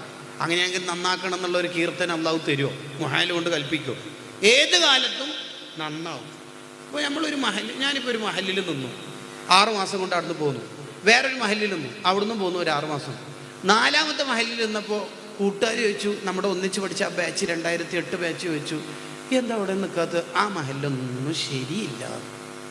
അതിന് പണ്ട് നമ്മളെ സുലൈമാൻ സക്കാഫി കുന്നംകുളം ഉസ്താദ് പറയാറുണ്ട്, നമ്മൾ ശരിയുണ്ടെങ്കിൽ എവിടെയും നിൽക്കാം എന്നുള്ളതാണ് ശരി. അതാണ് നമ്മൾ ശരിയാവുക. നമ്മുടെ ശരികൾ കുറേ ആളുടെ ജീവിതത്തിൽ ശരികൾ ഇങ്ങനെ വിതരണം ചെയ്യുക. അതിന് നമ്മൾ കുറച്ച് അധ്വാനിക്കണം. നമ്മൾ മികച്ച സംഘാടകർ കൂടിയാവണം. അധ്വാനിക്കണം, മെനക്കെടണം. നേരത്തെ ചുള്ളിക്കോട് ഉസ്താദ് സൂചിപ്പിച്ച പോലെ അതെന്താണല്ലേ ഹദീസ്, ഉസ്താദ് അങ്ങനെ പറയുമ്പോഴാണ് ഒന്നുകൂടി കുറച്ചുകൂടി ആലോചിക്കണം എന്ന് തോന്നുന്നത്. ഖൈറുല്ലക മിനദ്ദുന്യ വ മാ ഫീഹ, ഈ ലോകം മുഴുവൻ കിട്ടുന്നതിനേക്കാൾ വലുത് എന്ന് പറഞ്ഞാൽ ഇനി എന്താ അതിൻ്റെ അപ്പുറം നമുക്ക് നബി സല്ലല്ലാഹു അലൈഹി വസല്ലം തങ്ങൾ പറഞ്ഞു തരേണ്ടത്? ഇനി അതിൻ്റെ അപ്പുറത്തൊരു കൂലി പറയും നമ്മൾ. ഈ ലോകം മുഴുവൻ കിട്ടുന്നതിനേക്കാൾ വലുതാണ്. കണ്ടോ, സുയൂത്തി ഇമാം പറയുന്നുണ്ട്, ചില മക്കൾ ആഖിറത്തിലെത്തുമ്പോൾ പറയും, അത്ര എനിക്ക് സ്വർഗം വേണം, നീ അനുവദിച്ചിട്ടുണ്ട് ശരി, പക്ഷെ എന്നെ പഠിപ്പിച്ച് ഉസ്താദിന് സ്വർഗം കൊടുക്കാതെ എനിക്ക് സ്വർഗം വേണ്ട. അങ്ങനെ പറയുന്ന ഒരു കുട്ടിയെങ്കിലും നമുക്ക് നമ്മൾ മരിക്കുന്നതിന് മുമ്പ് ഉണ്ടാക്കിയെടുക്കാൻ കഴിഞ്ഞിട്ടില്ലെങ്കിൽ നഷ്ടമായി. ഒരു കുട്ടിയെങ്കിലും, ഒരാളെങ്കിലും, ഒറ്റൊരാളെങ്കിലും, ഒരു മോനെങ്കിലും നമുക്കങ്ങനെ വേണം. എൻ്റെ ഉസ്താദിനെ സ്വർഗത്തിലേക്ക് എത്തിക്കാതെ ഞാനില്ല, ഈ ഉസ്താദാണ് എന്നെ ശരിപ്പെടുത്തിയത് എന്ന് പറയാം. അതിന് കുറച്ച് മെനക്കെടണം. മികച്ച സംഘാടകനാവണം. നന്നായി നമ്മൾ അധ്വാനിക്കണം. ഹംസത്തുൽ കറാർ റളിയല്ലാഹു അൻഹു ഉഹദ് യുദ്ധത്തിൽ വഫാത്താകുന്ന ഒരു ചിത്രമുണ്ടല്ലോ കിതാബിൽ, ഉസ്തുൽഗാബിയിലും മറ്റ് ഗ്രന്ഥങ്ങളിലും, സിയറിൻ്റെ ഗ്രന്ഥങ്ങളിലുണ്ട്. ചാട്ടൂളി ഏറ് കിട്ടിയതിന് ശേഷം ഹംസ റളിയല്ലാഹു പെടഞ്ഞ് വീണുപോയി. ഹംസ റളിയല്ലാഹു ഈ അനങ്ങാതിരിക്കൂല, ഒരിക്കലും ഇങ്ങനെ ചലിച്ചുകൊണ്ടേയിരിക്കുന്ന ഒരാളാണ്. ഹംസത്തുൽ കറാറാണ്. ആ ഹംസ റളിയല്ലാഹു പെടക്കുമ്പോൾ ശത്രുക്കൾ ഓടി വന്നിട്ട് കൈ കാലുകൾ ചവിട്ടിയിട്ട് ഈർച്ചവാളുകൊണ്ട് കഴുത്തു മുറിക്കുന്നുണ്ട് ജീവനോടെ. ഈർച്ചവാളെടുത്തിട്ട് ഈ കഴുത്തു മുതൽ പൊക്കിൾ വരെ വലിച്ചു മുറിക്കുന്നുണ്ട്. എന്ന് മാത്രമല്ല, അപ്പുറത്തും ഇപ്പുറത്തും ശത്രുക്കൾ നിന്നിട്ട് ഈ 2 ഭാഗത്തുള്ള തൊലി വലിച്ച് പൊളിച്ചിട്ട് ഉള്ളിലേക്ക് കൈയിട്ടിട്ടാണ് കരൾ ചവച്ച് തുപ്പുന്നതും ചെവി മുറിക്കുന്നതും മൂക്ക് മുറിക്കുന്നതും കണ്ണ് പിഴുതെടുക്കുന്നതല്ല, കഷ്ണം കഷ്ണാക്കിയിട്ട്. ഇത് കണ്ട സ്വഹാബത്ത്, കുറേ കഴിഞ്ഞതിന് ശേഷം കണ്ട സ്വഹാബത്ത് പറയുന്നുണ്ട്, നബിതങ്ങൾ ഇത് കണ്ടേക്കല്ലേ? നബി സല്ലല്ലാഹു അലൈഹി വസല്ലം തങ്ങൾ കണ്ടിട്ട് ഒറ്റ കരച്ചില്ല, യാ ഹംസ, എന്താ ഹംസ നിങ്ങളിങ്ങനെ കിടക്കണത്? യാ അമ്മൽ മുസ്തഫ, യാ കാശിഫൽ കുർബാത്ത്, എനിക്കെന്തെങ്കിലും വിഷമം വന്നാൽ നിങ്ങളല്ലേ എനിക്ക് പരിഹരിച്ചേർത്ത്. ഇന്നക വസൂലല്ലി റഹിം, നിങ്ങൾ കുടുംബബന്ധം ചേർക്കുന്ന ആളല്ലേ. അബ്ദുല്ലാഹിബ്നു മസ്ഊദ് റളിയല്ലാഹു അൻഹു പറയുന്നുണ്ട്, 63 കൊല്ലത്തെ അവിടുത്തെ ജീവിതത്തിൽ ഇത്ര അധികം കരഞ്ഞു പോയൊരു സന്ദർഭം നമ്മൾ കണ്ടിട്ടില്ല. ആ ഹംസ തങ്ങൾ അങ്ങനെയാണ് വഫാത്തായി, നമ്മളുടെ കയ്യിൽ ദീൻ തരാൻ വേണ്ടിയിട്ട്. ജാഫർ റളിയല്ലാഹു അൻഹു മുഅ്തദ് യുദ്ധത്തിൽ പതാക പിടിച്ച കൈ, വലത് കൈ ശത്രുക്കൾ വെട്ടിയപ്പോൾ ഇടത്തെ കൈയിൽ പിടിക്കുന്നുണ്ട്. 2 കൈയും 2 കാലും മുറിവായി. എന്നിട്ടൊരു ഫുട്ബോൾ പോലെ ഉരുളാണ് മഹാനവർകൾ. അപ്പോൾ ഈ പതാക വീഴരുത് എന്ന് മഹാൻ്റെ ഒരു ചിന്തയാണ് കേട്ടോ. 84 മുറിവുകളിൽ ചരിത്രത്തിൽ കാണാം. ഈ ഭാഗത്തായിരുന്നു 50-ലധികം മുറിവ്. അതൊരു ധീരതയെ സൂചിപ്പിക്കുന്ന ആശയമാണ്. ഇത്രയും മുറിവ് കിട്ടിയിട്ടും പിന്തിരിഞ്ഞിട്ടില്ല എന്നതുകൂടി അതിൻ്റെ ഒരു ആശയം കിടക്കുന്നുണ്ട്. യുദ്ധം കഴിഞ്ഞിട്ട് യുദ്ധം ജയിച്ച് കയറി വരുമ്പോൾ ഓരോരുത്തർ വരുമ്പോൾ അസ്മാ ബീവി ഇങ്ങനെ നോക്കുന്നുണ്ട്, എൻ്റെ പ്രിയതമൻ, എൻ്റെ ഭർത്താവ് ഉണ്ടോ? ഇല്ല. വീട്ടിലേക്ക് പോയി. ആയിഷ ബീവിയോട് നബി സല്ലല്ലാഹു അലൈഹി വസല്ലം പറയുന്നുണ്ട്, ഓരോ വഫാത്തും വേദനിപ്പിക്കുന്നതാണെങ്കിലും ഹംസ തങ്ങളുടെ വഫാത്ത് സഹിക്കാൻ കഴിയുന്നതിലും അപ്പുറത്താണല്ലോ, നമുക്ക് അസ്മായിനെ ഒന്ന് സമാധാനിപ്പിച്ച് വരാം, വരി. ആയിഷ ബീവി ഒരുവിധം പറഞ്ഞ് ഒപ്പിച്ചു. അസ്മാ ബീവി ചോദിച്ചു, അല്ല എൻ്റെ ഭർത്താവ് വഫാത്തായാലും എന്നോട് ക്ഷമ പറയണോ, ക്ഷമിക്കാൻ പറയണോ? അതെ, അതൊന്നും എനിക്ക് കുഴപ്പമില്ല, ഞാൻ സഹിച്ചോളാം, ക്ഷമിച്ചോളാം. പക്ഷെ എനിക്കൊരു കാര്യം അറിയണമായിരുന്നു. എൻ്റെ ഭർത്താവ് നോമ്പ് മുറിച്ചിട്ടുണ്ടായിരുന്നു. നോമ്പോട് കൂടിയാണോ വഫാത്തായത്? അതെ, നോമ്പോട് കൂടി. അതെ. എൻ്റെ 2 വയസ്സുള്ള അബ്ദുള്ള, ഉബൈദുള്ള, 4 വയസ്സുള്ള മക്കളൊക്കെ ഉപ്പാന്ന് വിളിക്കുമ്പോൾ ഞാനാണ് വായ പൊത്തിപ്പിടിച്ചേക്കണത്. മുത്തിനിബിനെ സമരത്തിന് പോവാ മക്കളെ വിളിക്കാം, ഉപ്പ പോയിക്കോട്ടെ. അവരൊക്കെ അങ്ങനെ സഹിച്ചിട്ട് നമ്മളെ കയ്യിലേക്ക് തന്ന തീനെ നമ്മൾ ഒരു 2 മണിക്കൂറിൽ ഒതുക്കേണ്ടതല്ലോ ശരിക്കും പറഞ്ഞാൽ. നമ്മളുടെ ജീവിതത്തിൻ്റെ അവസാന യാത്ര വരെ ഓടിക്കൊണ്ടിരിക്കുകയാണ്. സുൽത്താനുൽ ഉലമക്ക് അനങ്ങാതിരിക്കുമ്പോഴാണ് വിഷമം ഉണ്ടാവണം. യാത്ര തന്നെ യാത്ര. ഈ അടുത്ത് തുർക്കിയെ യത്തീംഖാനയിൽ നേരത്തെ പഠിച്ച കുട്ടികളൊക്കെ വിളിച്ചു വരുത്തിയിട്ട് ഉസ്താദ് പറയുന്നുണ്ട്, പതിറ്റാണ്ടുകൾക്ക് മുമ്പുള്ള തുർക്കിയെ യത്തീംഖാനൻ്റെ തുടക്കകാലത്തെ ഉസ്താദ് അനുസ്മരിക്കുന്ന കൂട്ടത്തിൽ പറയുന്നുണ്ട്, അന്ന് തന്നെ നിങ്ങൾക്ക് കേട്ടിത്തുണിയായിരുന്നു ഞാൻ വാങ്ങിത്തന്നത്. ഇന്നും ബ്രാൻഡ് നഷ്ടപ്പെടാത്ത തുണിയാണ് കേട്ടിത്തുണി. അന്ന് നിങ്ങൾക്ക് ഉപ്പില്ലാത്ത വിഷമിനെ ഞങ്ങളെ പഠിപ്പിച്ചിട്ടില്ല. അന്നും നിങ്ങൾക്ക് ഞാൻ ബിരിയാണിയാണ് തന്നേക്കണത്. അന്ന് പല യത്തീംഖാനയിലെയും കുട്ടികൾ ഒഴിഞ്ഞിട്ട് തുർക്കി യത്തീംഖാനയിലേക്ക് വരും. എന്തിന്? അവിടെ സ്റ്റേപ്പൻ്റ് ഒക്കെ ഉണ്ടാവും. അവർക്ക് പൈസ അല്ല, നല്ല ഫുഡും ഡ്രസ്സും കിട്ടലും മർക്കസിലായിരുന്നു. റിയാദിൽ നിന്ന് എന്നെ ജയിലിലടച്ചപ്പോഴും എന്നെ പല നാട്ടിൽ നിന്നും കൂക്കി വിളിച്ചപ്പോഴും എൻ്റെ ഇഷ്ടക്കാരെ കൊന്നുകളഞ്ഞപ്പോഴും എന്നെ പലപ്പോഴും പലരും പലതും പറഞ്ഞപ്പോഴും ആ വിഷമങ്ങളൊന്നും നിങ്ങളെന്ന എൻ്റെ മക്കളെ ഞാൻ കാണിച്ചു തന്നിട്ടില്ല. നിങ്ങളെ ഞാൻ അത്രയും മനോഹരമായിട്ടാണ് വളർത്തിയത് എന്ന് അഭിമാനപൂർവ്വം ഉസ്താദ് പറയുന്നത്. സുൽത്താനുൽ ഉലമ ആര് എന്ന് ചോദിച്ചാൽ സാധ്യമാണ് എന്ന് തെളിയിച്ച ലോക പണ്ഡിതനാണ്. സാധ്യമാണ്. എന്ത് സാധ്യമാണ്? രാഷ്ട്രീയ അധികാരമില്ലാതെ, പണത്തിൻ്റെയും പ്രൗഢിയുടെയും പത്രാസൊന്നും ഇല്ലാതെ, ഒരധികാരവും മറ്റ് ബാക്ക്ഗ്രൗണ്ടും ഇല്ലാതെ വിചാരിച്ച ഹൈറാത്തുകൾ മുഴുവനും സാധ്യമാക്കാൻ കഴിയുമെന്ന് തെളിയിച്ച കാലഘട്ടത്തിൻ്റെ കപ്പിത്താന ഉസ്താദ് അവർകൾ. ആ ഉസ്താദിൻ്റെ അനുയായികളാണ് നമ്മൾ. കുറച്ച് അധ്വാനിക്കണം, മെനക്കെടണം.